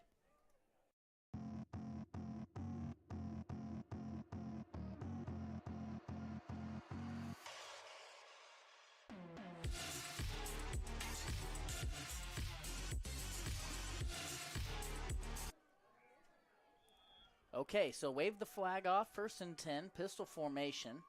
Going to give up the middle to Everhart. He finds a crease, hits the hole hard, breaks a tackle. Good block downfield by Smith. Home crowd wants a holding, but I don't think they're going to get it. And an explosive play by Lincoln now on their first drive, a 55-yard touchdown. I'm not going to lie, Brett. You know me, trying to be objective and call the game for what I see. Lincoln may have gotten away with a block downfield by Elijah Smith. You could call it a good block. It kind of looked like a hold, but we'll look at it again here in a minute. Well, there's been some discombobulation with this referee crew with There the is pump no fake doubt about flag that. and the waved off flag. Pistol formation. Sanders going to give same play. Everhart walks in. Actually, he bulldozes a defender to get in.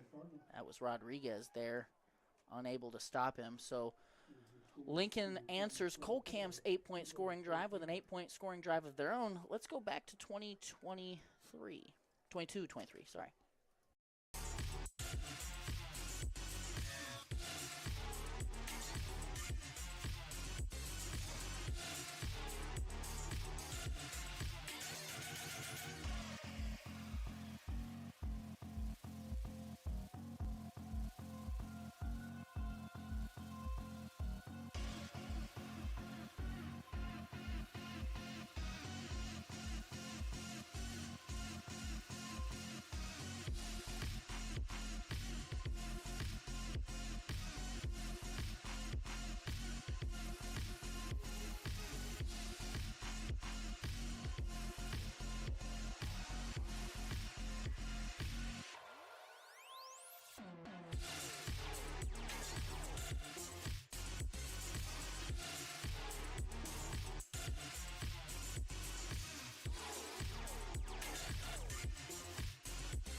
Back here after the scoring drive, Sanders going to kick this thing away.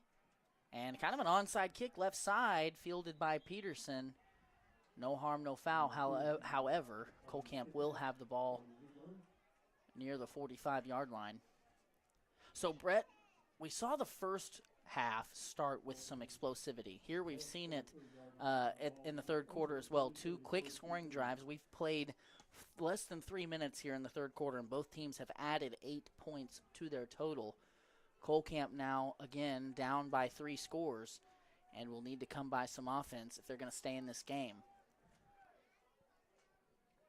Ugly shotgun here. Both backs offset to the left side. Going to roll speed option. Good pitch. Phillips has it. Looked like maybe an illegal block out on the edge, but didn't get that foul called.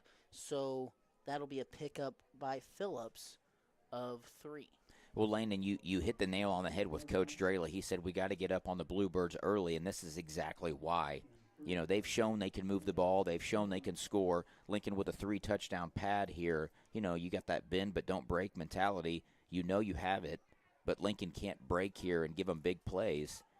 A stop defensively would be huge for the Absolutely. Cardinals, because then you've got the ball up 3 scores, and you've actually found some success in the running game. Another speed option, this time this way. Lincoln's played it well. Benham going to push. Ooh, Colton Phillips hit the bench hard. He is okay. And a minimal gain there. It makes you wonder how slick that pad. that padding is out there. Yeah. When you're running full speed, you only have about 3 yards of turf to slow down until you hit that padding. Yeah, that could have been bad. Everybody okay, though. Glad to see that. So 3rd and 6 here for the Bluebirds. A big spot here defensively for Lincoln and offensively for Cole Camp. I'm expecting maybe 4-down territory here if you're the Bluebirds. Going to go back into the power I formation. Midline left. Rodriguez keeps it. Going to keep it and not pitch it. He's got the yards and some more. Puts his shoulder down and finishes that run. Ashton Wolf, who was questionable to play defense, did not play last week, I believe. Did not at all. You're correct. Coming into this week, the plan was to play him mostly on offense, but they've been sprinkling him in at linebacker. He makes the play there, but was slow to get up. Rodriguez has the Bluebirds in Lincoln territory now with a fresh set of downs.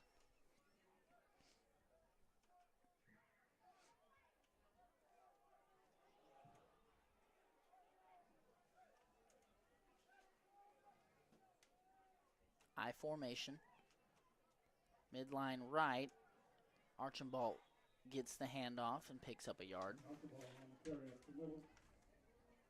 Lane, it makes you wonder with this Cole Camp squad, at some point you're going to have to get away from that I formation. When you're behind on the scoreboard, time is not your friend. Right. Lincoln can get chunk yardage with that spread offense. They get big plays. And Cole Camp is getting 3-4 yards here and there, but eventually as this game wears on, they're going to have to get away from that.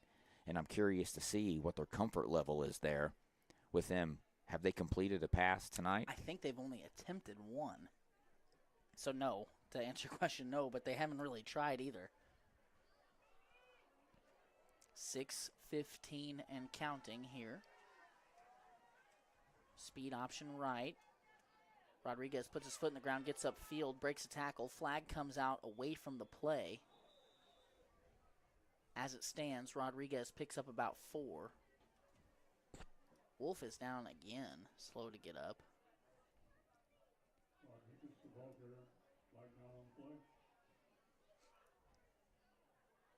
So Cole Camp backing up now. And you're getting that twins look every time Cole Camp lines up in that formation. They're going twins to the near side or twins to the far side. It makes you wonder, are you able to pick up on where they're going to run the football? Are they running to that strong side every time? Or are they overloading a side to take advantage of the open side of the football field? And I'm curious to see, is that something that they're doing intentionally? Are they trying to bait you into doing something? I would imagine that they've got some quick game out of that Twins, a little bubble.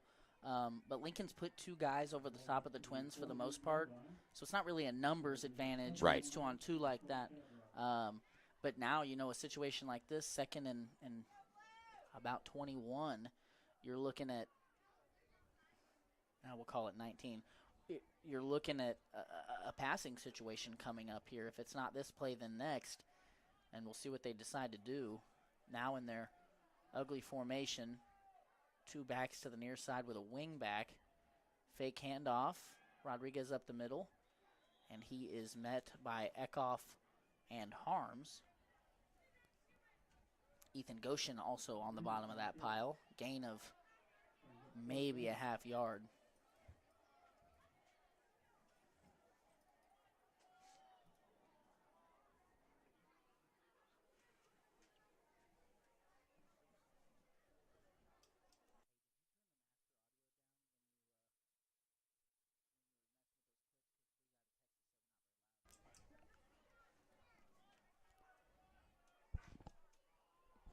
Third and long here. Cole Camp back in the I form. Going to pass. Rodriguez is rolling right. Got pressure from behind.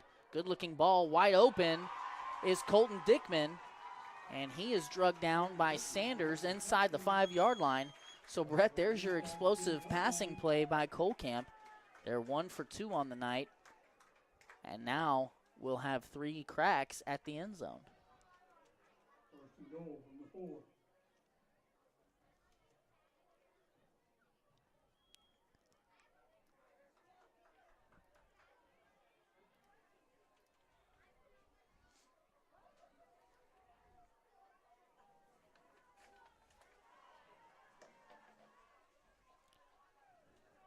So here you go, Brett. They've got the Twins to the near side, but the strength is to the wide side because that's where the tight end is, and they did run to the strength that time. A minimal gain, but a little bit closer now to the goal line. So if you see what I'm saying, they're lining up. They're lining 99 up. That's Peterson at tight end, and then in some of these formations they'll also have kind of like a wing back to that side. So wherever you have more numbers, like if you have on the line of scrimmage, if you have 3 on the left, even if you have twins to this near side, the far side right now is the strength. Gotcha. And okay. they have been running to that here these last couple plays. Now they're going to go to the weak side. Rodriguez keeps it, will not pitch it. Man, he is running hard, but Everhart being just as physical with him. And another minimal gain there as Cole Camp is trying to punch this in. Cole Camp sitting at what, the 4? Yes. 4 yards to pay dirt. Obviously, 4 down territory Right. here. You know, Cole Camp, if they can punch this in, that's 2 straight scoring drives. Moving the ball really well. I just think if you're Cole Camp, it's just taking too long. Right. You know, the clock right now, like you said earlier, not your friend. So now instead of twins, they've got a single receiver either side, but the tight end is on our side. Going to go quarterback sneak from the 4. He's going to be close. They're going to give it to him. So a power run there. Rodriguez now notches his first touchdown of the night. And Cole Camp pulls back to within 2 scores, just not giving up. And that's kind of the scout on these guys. I had a chance to talk to all 3 Draley coaches, and, you know, all of them had a different thing to say. But one thing that was constant in those conversations is that this Cole Camp team, they may be 0-7, but they will not quit in the game. They just keep playing. They keep going. They keep doing their stuff, and that's what we've seen. Well, and they had a dogfight last week against did. Midway. Midway's a very good football team. I form here. Looked like a little confusion in the backfield. And Rodriguez is driven backwards. Ben Eckhoff, the culprit there. So a 14-point lead for the Cardinals. We're going to go back to that district championship game 2 years ago. We'll be right back.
Back here for the kickoff. Ziggy Archambault set to kick it away. Deep to receive is Benham and Young. And an onside kick. This got as far as it needed to. I think Cole Camp got that, Brett. Goshen's down there fighting for it. It's a wrestling match down there. And they're going to say that I'm not sure Goshen had that to begin with, but he sure wrestled it away quick enough to earn the possession. That was a good fight between him and number 54, Jason Clancy. It looks like Shear is imploring with his guys to fight. You got to fight. You got to win that football. Yeah, you needed that. You know, that would be a huge momentum turner. It was a great kick. It got just beyond the 10-yard mark that it needed to, and really it was dead to rights there for Cole Camo. Good heads-up play by Goshen to get in there and wrestle it away. And Lincoln should expect that moving forward. You know, Cole Camp's going to have to do some things to crawl back into this. Orbit motion here. Sanders keeps up the middle. Good run here by Sanders. And a flag comes out. Sanders, good hard run. Ooh. Yeah, there we go. Okay, so this near side official just threw his hat down as a second penalty flag. So there's going to be flags by both teams here. One for a block in the back against Everhart, and then a late hit by Archambault. Sanders was a little bit slow to get up. It seems to be okay. And Brett, I don't want to excuse me, I don't want to speak this into existence or anything, but Sanders is such an important part of what Lincoln does on both sides. And with Dawson out, you know, if something were to happen to him, then where are you going at Q? Right. Obviously, that's not something that we want to speculate about. But I mean, when you get a late hit like that to a player like Sanders, that can spell disaster. So instead of a block in the back, they're actually going to call a hold against Lincoln.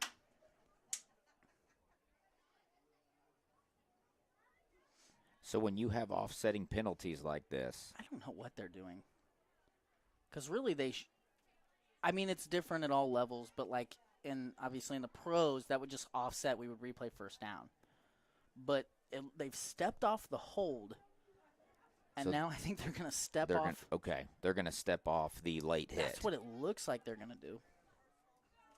So personal foul against Cole Camo, late hit. So, yes, they've walked it back for the hold. Now they're going to walk it forward for the personal foul. My guess, Brett, there is that the personal foul occurred after the play rather than when it was a live ball, and that's probably why that's the outcome. So, nonetheless, Lincoln picks up a first down. Yep. With all that happening. And Sanders did look a little shaken up after that play, but he seems to be fine now. Does. And with that penalty, now Lincoln's got it at the 36-yard line. And that's one of those deals, Brett, where if you're Cole Camo, that's an unforced error. Lincoln obviously has a great play, but it's nullified by a hold, and then you just give him 15 free yards for what? Lincoln back in empty. Young's going to go in motion. Sanders wants to go back to him. I like that play a lot. They motioned Young back towards the formation and then hiked the football, and he runs an out route. And that motion caused, the defensive backs to shift by Cole Camo, and Young just beats him to a spot. Good throw by Sanders, and Lincoln gets a first down. Going to that play lane, we've seen the Chiefs win a couple Super Bowls on a very similar play. That's true. That is absolutely true.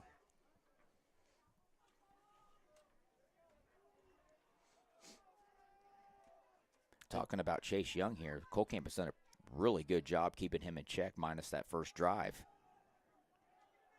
Sanders feels pressure, has a lot of room to his right side. This is going to be a foot race. He's going to be close. He's at the 5, dives for the end zone. I don't think Rodriguez was able to keep him out. They're giving it to him. Is there a signal? Did you see one? We got a touchdown signal. Okay, I didn't see any celebrating by Lincoln, so all right. The far referee gave the touchdown signal. And the PA announced it as well, so that must be the case. Great run by Sanders. Great run by Sanders. Way to not rush anything, see the play come to fruition, tuck that football, run hard, dove for the pylon, and he is in. And unofficially in the first half, Sanders had 113 rushing yards, so adding to his total there, we know there is the signal officially from the White Hat. We know that obviously he's had some good stats in the passing game, but now has to be nearing the 170-yard mark as a rusher.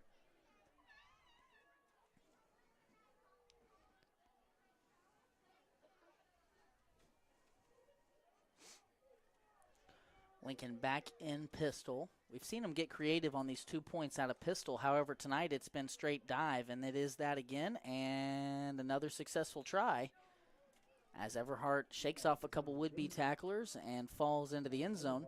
Ross, let's keep it here. I would like to see the replay of Camden's touchdown run, if we can, brought to you by Estes Drive-In Replay Cam. That's the 2-point. There we go. So just a straight dive. This was 2 drives ago, or the drive before this last one. And then let's see Riley's touchdown run if we can, the one we just watched. Riley, good job being patient, feels that pressure up the middle, and just sees a bunch of green grass and outruns everybody to the pylon. Sanders has put together a great performance tonight. And Ross, while we wait for this next kickoff, we'd better just stay here. I don't think we're going to get much of the district championship. We'll go back to that after our next break. We've got a quarter break coming up here in a minute. I hope you guys have enjoyed the old-time highlights from these two teams. It sure was a lot of fun, Brett, going back through this week and just kind of rewatching a lot of those games. You know, I got to play in a couple of them. I coached in 4 or 5 of them. Obviously, as a broadcaster, we got to call a lot of those, and having 2 younger brothers take part in a lot of those games, that was fun for each of us. So, so that was a kickoff by Colton Reedy that came off of his foot wrong and did not go but maybe 3 or 4 yards. And if you're Lincoln, that's not ideal. Obviously, you've got a nice cushion here, but one of the big things, I've already touched on it, but one of the big things that Coach Straley said about this Cole Camp team was you can't give them good field position. Right. Because when they're coming downhill and they've already kind of got your back up against the wall, they're effective in those situations. I mean, that's how they were able to get a lead on Cass last week. Right. And once they do that, then they're able to squeeze the air out of the ball. Now, Lincoln's not giving them that opportunity tonight, but giving them the ball here with such good field position is not great.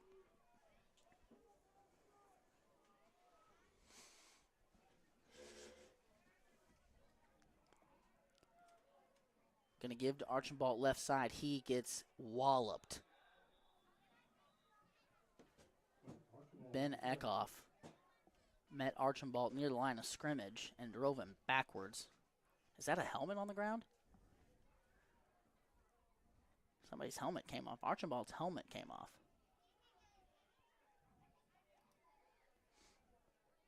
Appears to be okay, but he will come to the sideline for a play.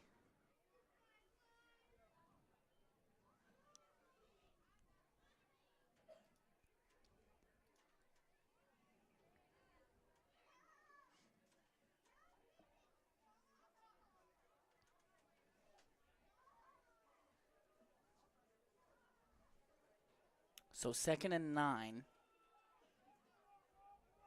Tegan Sharp in at fullback on this snap. Rodriguez, speed option right side, keeps it, goes upfield.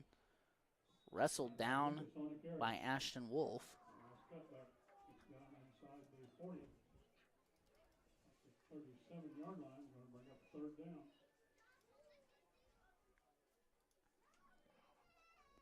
3rd and 4. That gain of 5 will make it 3rd and 4.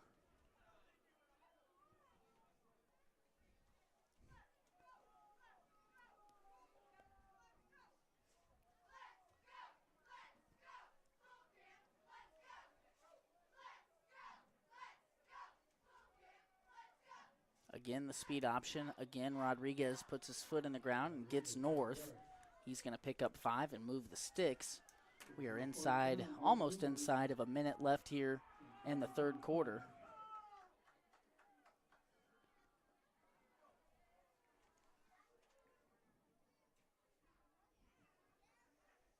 First and 10 from the 32. 1 minute left in quarter number 3.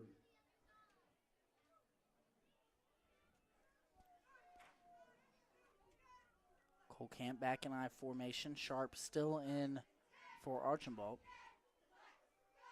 Pitch out to Phillips. He's going to cut back. Flag comes in way away from the play.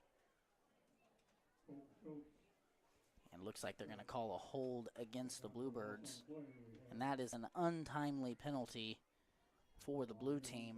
As you're driving, you're in enemy territory, you've had several successful plays.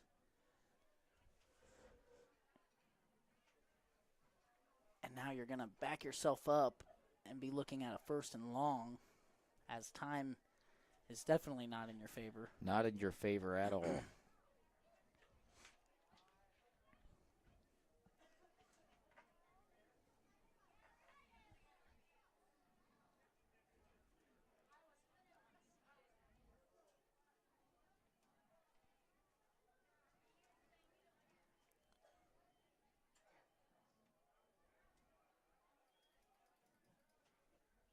The ball moves back to the 42-yard line. 1st down.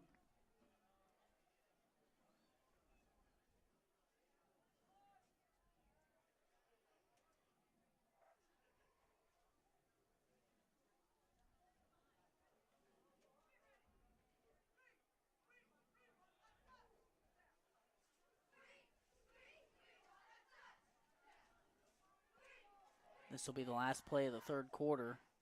Archambault back in, goes up the middle, and continues to be a load to take down.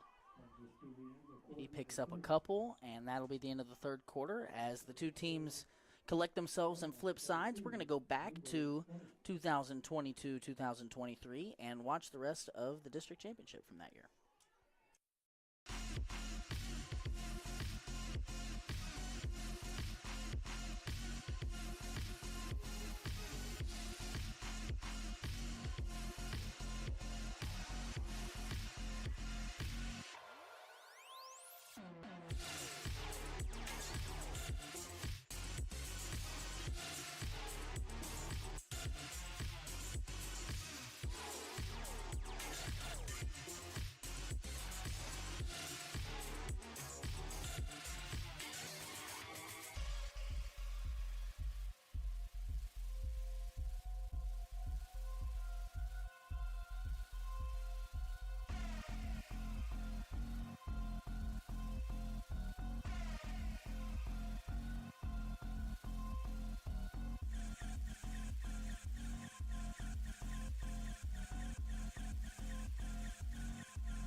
Back here for the 4th quarter.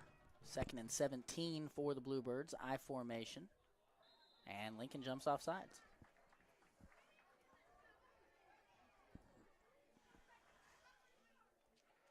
I don't think we've been counting that, Brett, but is that 4 or 5? That's 4. Okay. That's 4 tonight. So the hard count definitely paying dividends for the Bluebirds.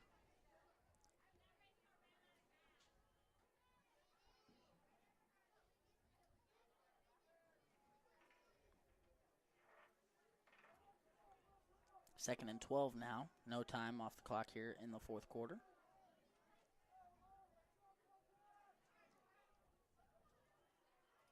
Cole Camp going to go speed option to the weak side. Rodriguez faked the pitch and had to just keep that as he's going to lose a couple. Now a 3rd and 14.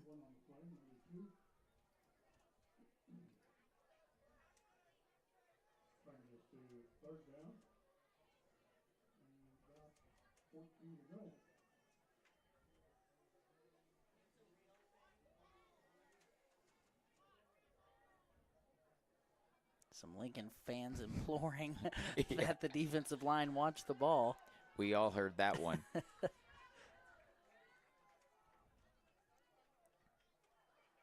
Rodriguez rolls right, looking to pass. Clean protection. Throws one downfield just over the hands of Tegan Sharp.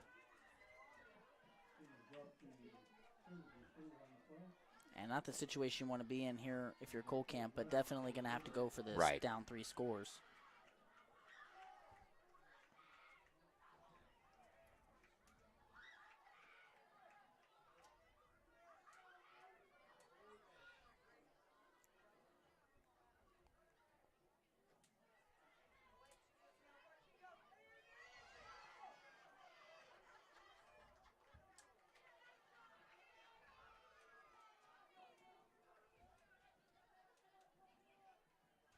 Rodriguez rolls to the weak side, steps up, fires one deep. He's got Aby. And good defense there by Chase Young. That was Blake Aby, the intended receiver. And that'll be a turnover on downs and be Lincoln football at their own 36. And Lincoln now has an opportunity, Brett, I think, to put the Bluebirds away with a ideally extended scoring drive. Right. Yeah, what Lincoln cannot afford to have right here is a turnover. You can't give the ball quick to Cole Camp at all. You want to eat the clock. The clock Definitely is your friend with 11:02 left in the fourth quarter. You got a 22-point lead. I think something quick to the sideline if you're going to pass it, or, try and set up a quarterback counter or something that's been effective thus far. And Lincoln charged with a delay of game.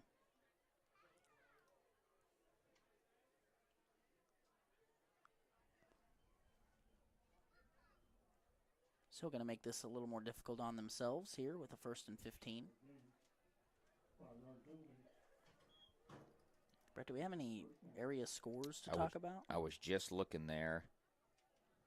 We know Cass is at Warsaw, right? Cass is at Warsaw. Looks like they're down 40-0 in the fourth. And that Warsaw team is rolling. Warsaw is rolling. Windsor and Butler, we're still showing an Wow. 8-8 score. I'd like to watch that game. Tipton thumped Russellville 60-0. Stockton put it on Skyline pretty good, too. And then Skyline is actually in Lincoln's district, and they are down 54-6 for the final.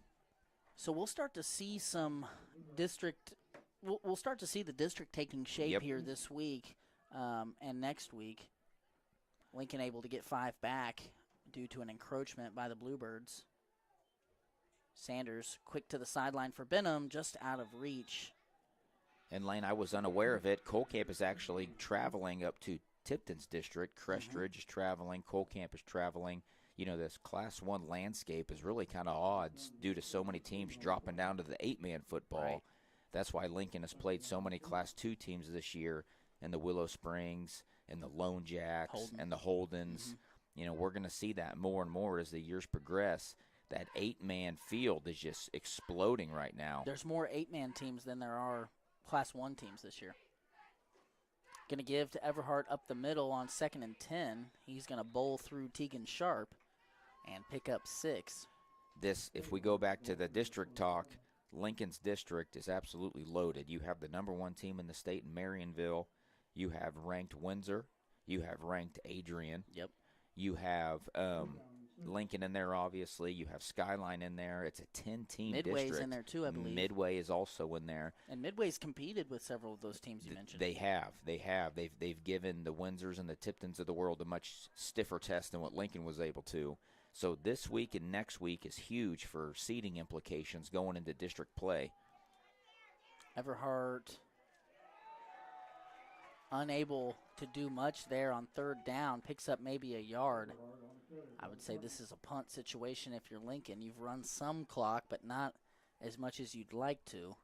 However, I don't think it is wise to give Cole Camp the ball at this point here.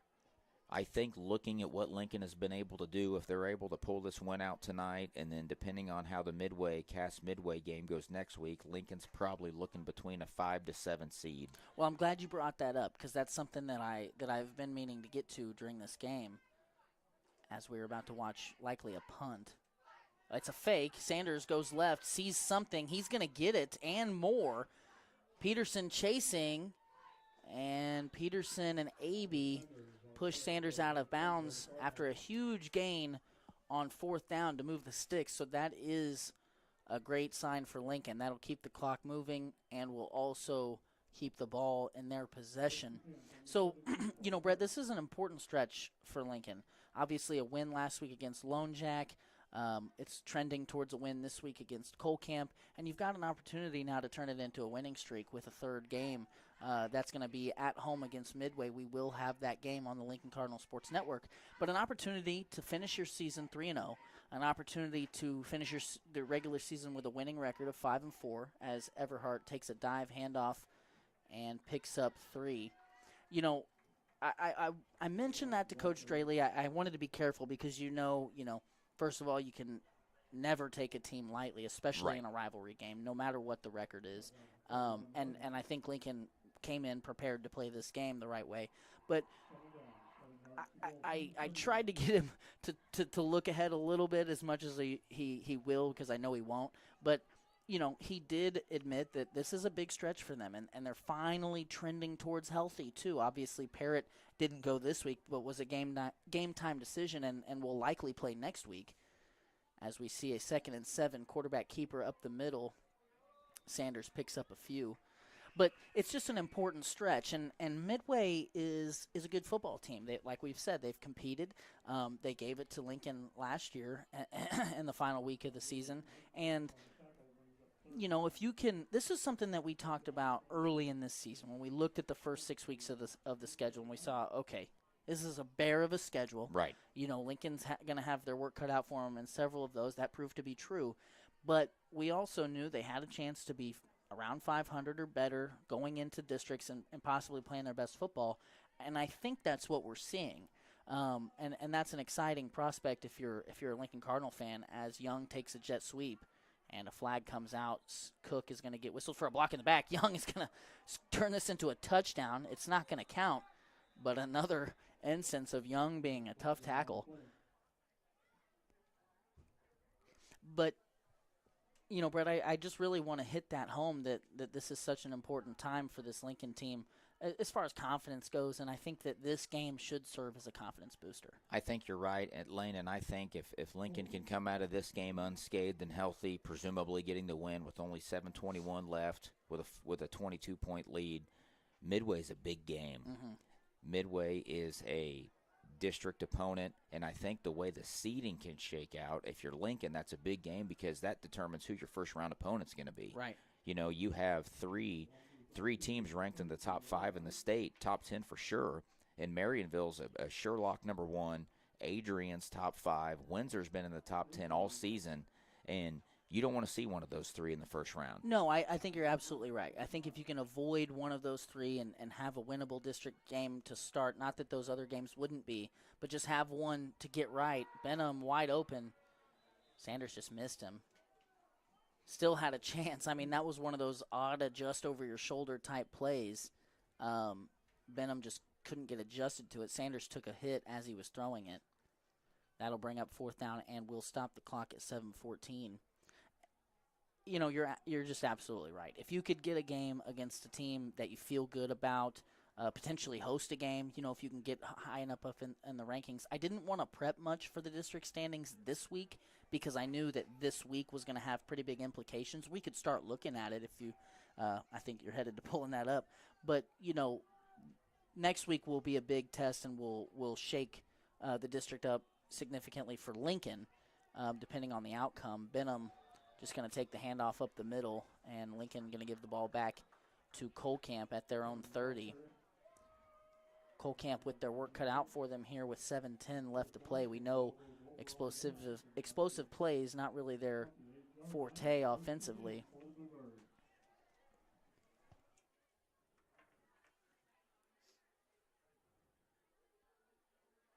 Folks, I want to encourage you to stick around with us after the broadcast comes to a conclusion. Our postgame show is going to be comprised of a couple more highlight tapes from past years. We'd love for you to stick around and catch those. As it's fun to go back and look at the history of this rivalry and the history of these two teams. And there's still some fun matchups that we'd like to show you. So we implore you to stick around afterwards and get a taste of what these two teams used to look like. So, Brett, we're looking here at the district standings. Obviously, Marionville running away with that 1 seed. That's probably not going to change. Adrian, barring a loss next week, will have solidified the 2.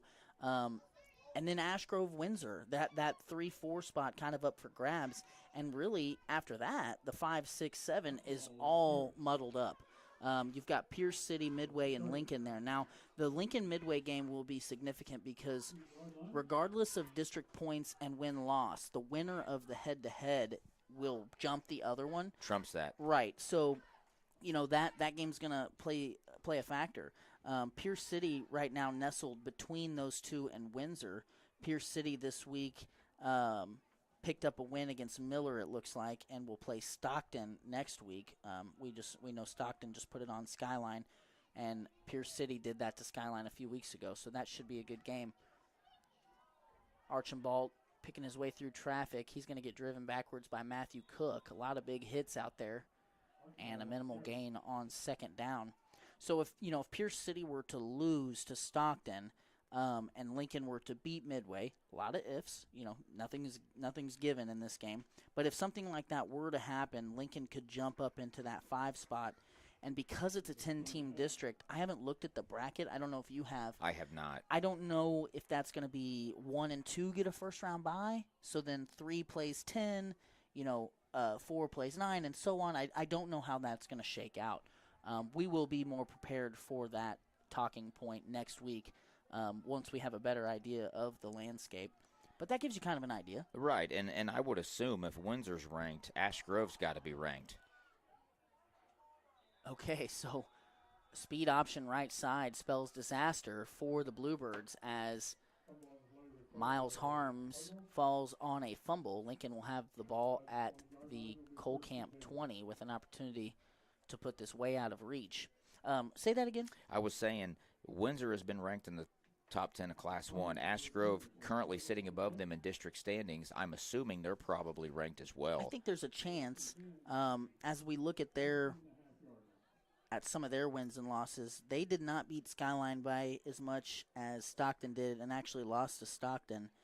And they play Marionville tonight. So I would imagine that'll push Ash Grove below Windsor, and if they are ranked, we'll probably push them out. Although I haven't seen KY3's rankings recently, so I don't know exactly how they have all that looking. I'm not sure either, but nonetheless, if that is true, that's 4 out of the top 10 teams in the state in the same district, and that's a load. Yes. Marionville, I believe, has been ranked number 1 pretty much the entire season.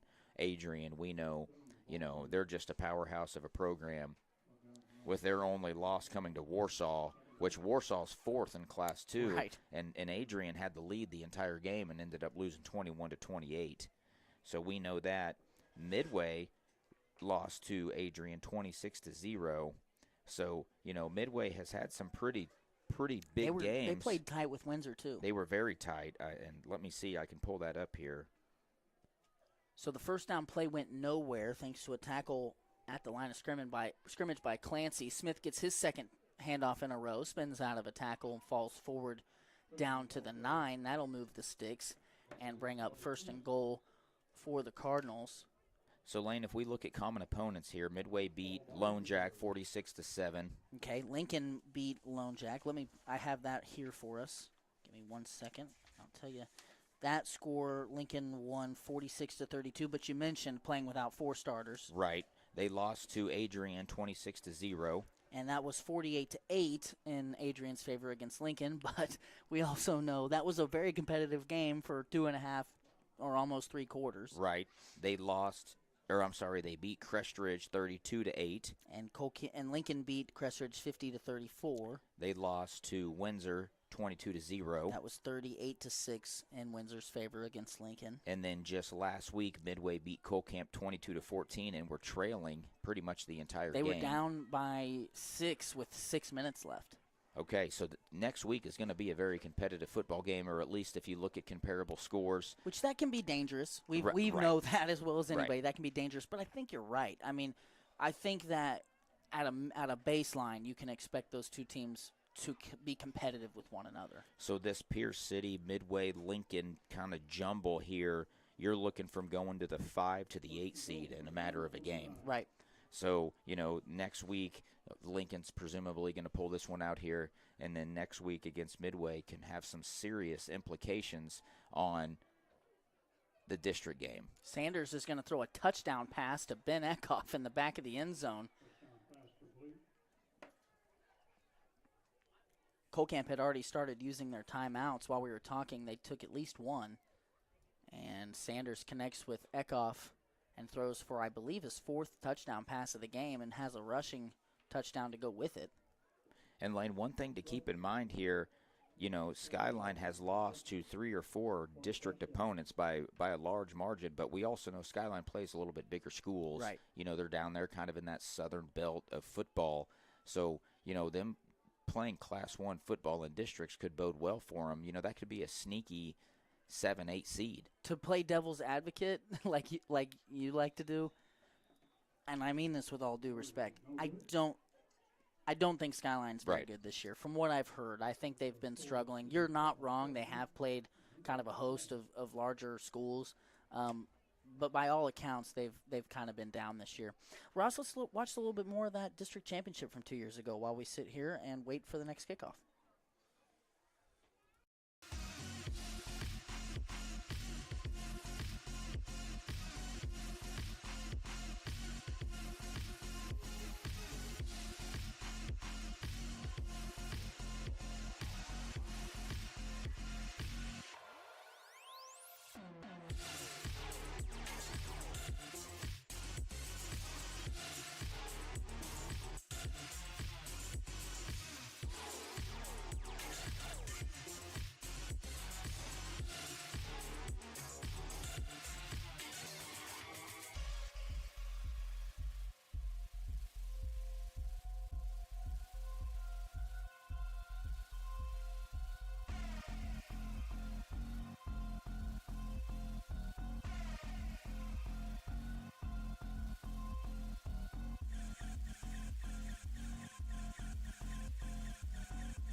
Uh-oh.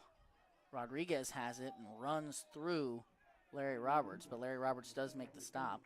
Okay, so Sarcoxy is a Class 2 football team who was in with Lamar, Warsaw. Stockton. So Stockton's Class 2. So Stockton's kind of been whooping up on some of the teams in Lincoln's district. Right. And it's starting to make sense why. I didn't realize Sarcoxy was that big. I thought they were smaller. We played Sarcoxy when I was in high school one time, and I think we beat them. They were decent. But that's been, heck. Right. The landscape is so much different back then. Like we were saying off the air, you know, I believe there was a time where there were 8 districts for a lot of the time, but heck, I think there may have even been 16 at one time. That could be wrong, but we've got a timeout on the field. Let's go back to the district championship if we can.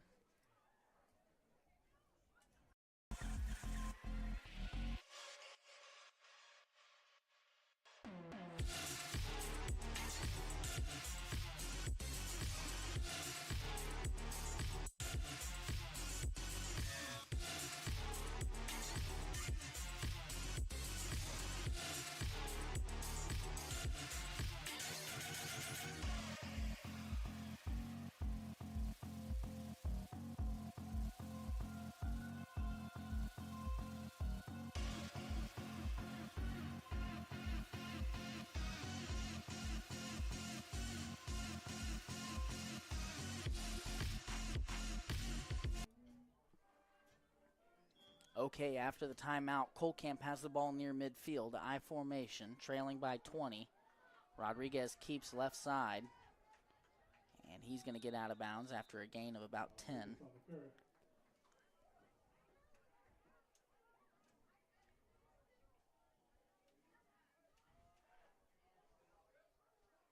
of bounds on the play.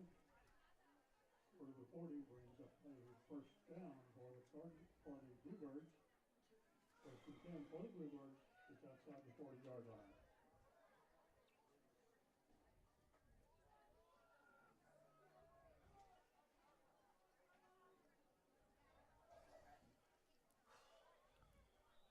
And a false start by the near side receiver.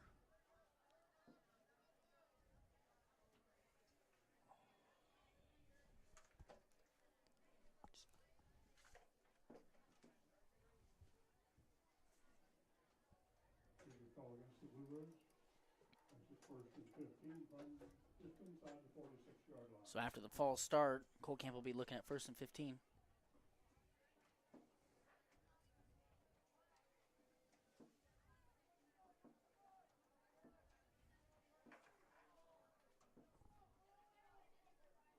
I-form look. Archibald up the middle. Gets a nice block from the receiver. Spins out of a tackle. And will not be able to spin away from Ben Eckhoff. However, will pick up 5.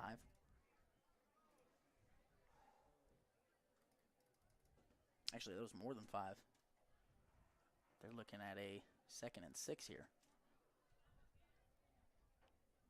So to put a bow on that conversation we were just having, Brett, the district is going to be interesting. And It is. I think, back to our original point that kind of got us on that tangent, a win this week and a win next week, you put 3 together in a row.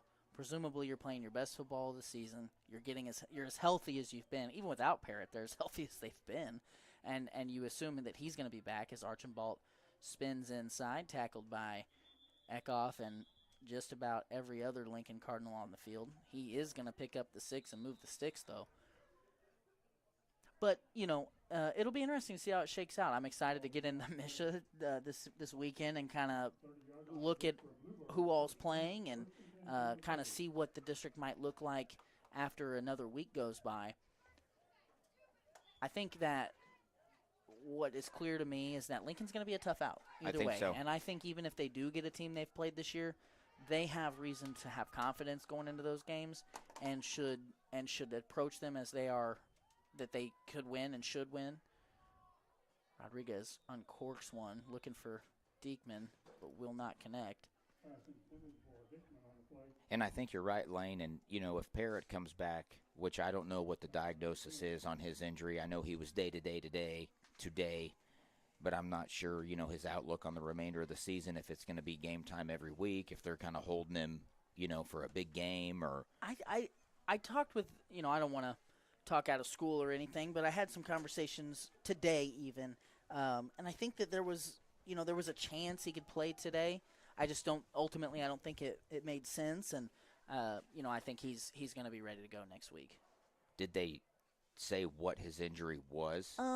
Yeah, it was kind of a shoulder sprain of some kind. You Right. know, I mean, it wasn't broken. It wasn't necessarily separated. It was just, there was something wrong with it, but he took care of it. He got some treatment and took care of it throughout the week, and just rested. And I don't know. I'm not in the business of diagnosing, Right. but I think.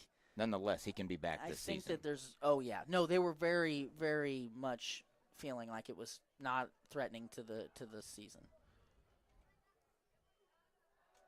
Rodriguez is going to throw into the end zone, tipped and caught. Wow, that was tipped by Sanders. Let's clip that, Ross. That was tipped by Sanders and then maybe by another receiver. Ultimately, Aby cradled underneath it, and he's going to get credit for a touchdown catch. Big play by the Bluebirds.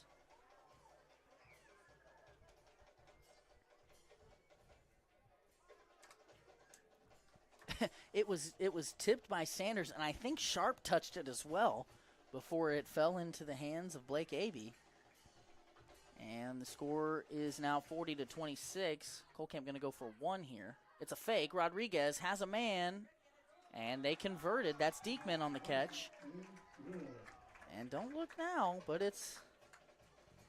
Oh, I forgot that the scoreboard was messed up. Okay, it's 48-28. I'm obviously not thinking about the right things here. The scoreboard here in Cole Camo is messed up. The middle bar on the right digit for the Lincoln side is messed up. That's been messing with us all game. It's actually still a 3-score game. So a case of too little too late for the Bluebirds. But a highlight play nonetheless. Ross, can we finish the district championship in the time we've got here?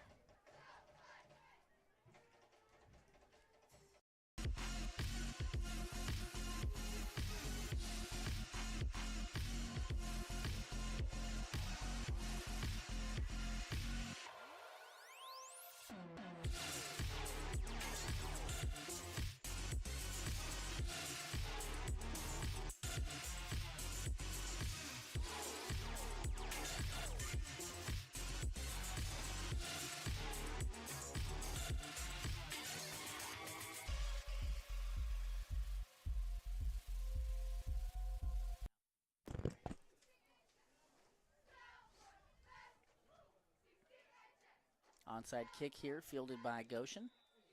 Good hands by the junior lineman. And with just 2 timeouts left for Cole Camp, Lincoln appears to be too...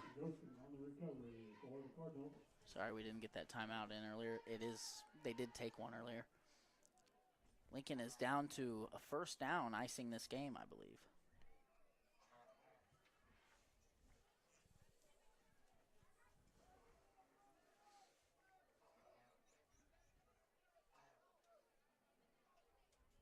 Smith going to take the handoff up the middle. Flag comes out immediately. That ball is out. Cole Camp has it.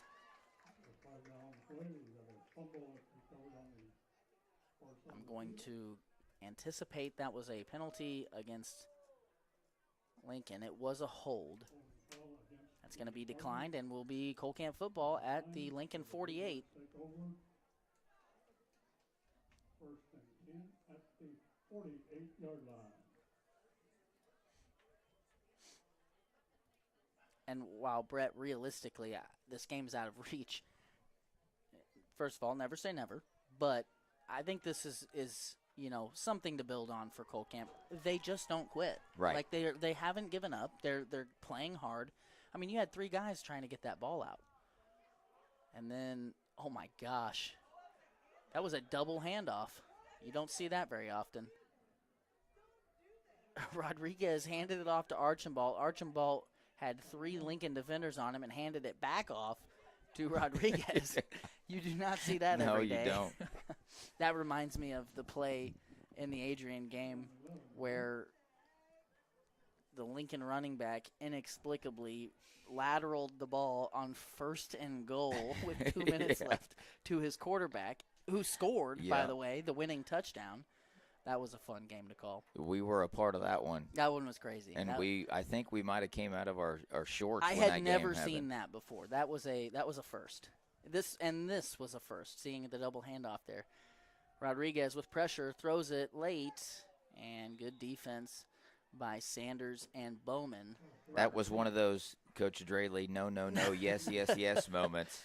Although it almost got him in trouble because it would have been okay if they didn't score on that because they would have run more time off. Right. And instead they gave the ball back to Adrian with time to make a play, and Adrian nearly did. But sometimes, it's better to be lucky than good, right? Right. I think so. We've seen a lot of luck, in the football world over the years, and those are the plays that can extend your season a lot of times. Shear frustratedly is going to call a timeout, and we are finally going to finish the 22-23 district championship game.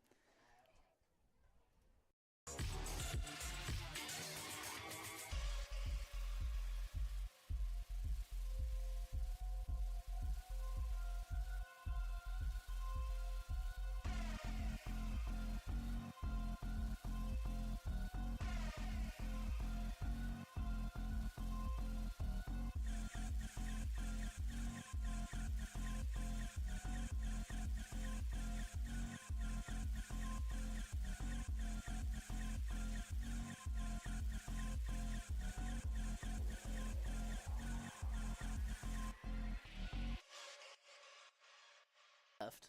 It's going to be about 30 minutes. We don't want to play all of those. Oh, we're back. We are back here.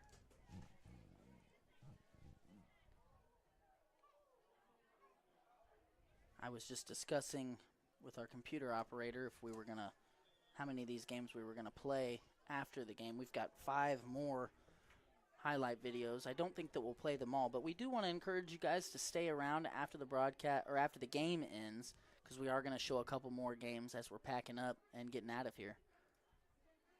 Rodriguez gives to Phillips. Hard run for 5. It's going to be 4th and 6. Cole Camp now under a minute left in the game.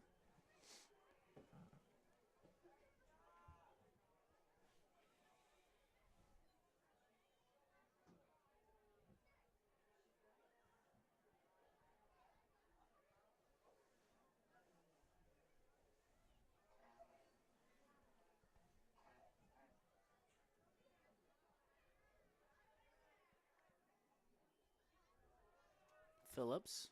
No, that's Sharp. He's going to pick up a first down. That's going to temporarily halt the clock. Needed Sharp, the ball carrier for Bluebird, first down.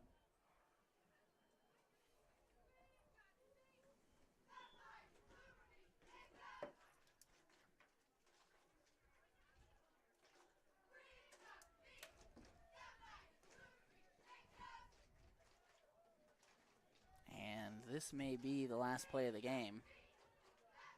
Actually, Cole Cam's going to decide to let the time expire, and that will be final here from Cole Camp in the 17th edition of the Battle of the Birds. Lincoln comes out victorious and pushes their series lead to 13-4. That's our final score. We appreciate you guys staying with us through this broadcast. We appreciate all of our sponsors as well.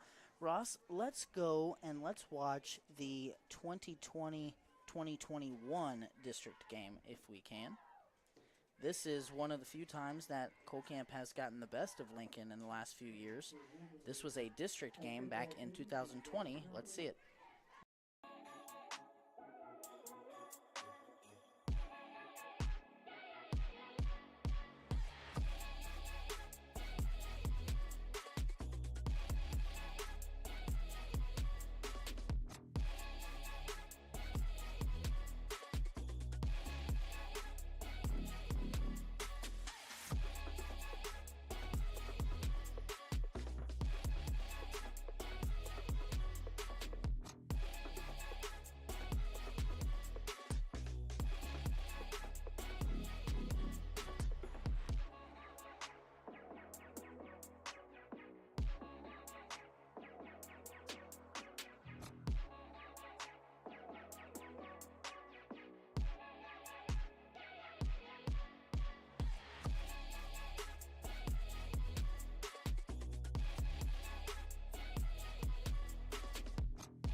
Why, what's up? Good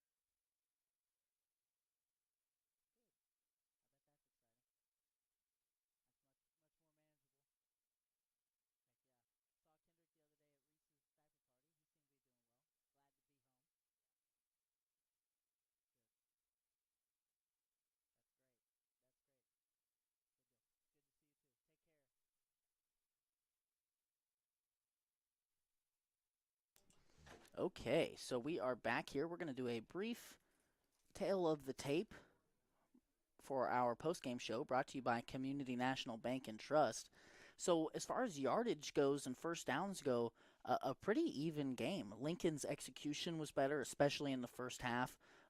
Obviously, great big plays to start the game for the offense, and some untimely turnovers for Cole Camp in plus territory hampered their ability to put points on the board. Cole Camp came out firing in the second half, and it was an entertaining game. Brett called it early. He said he thought it was going to be a shootout, and he was spot on.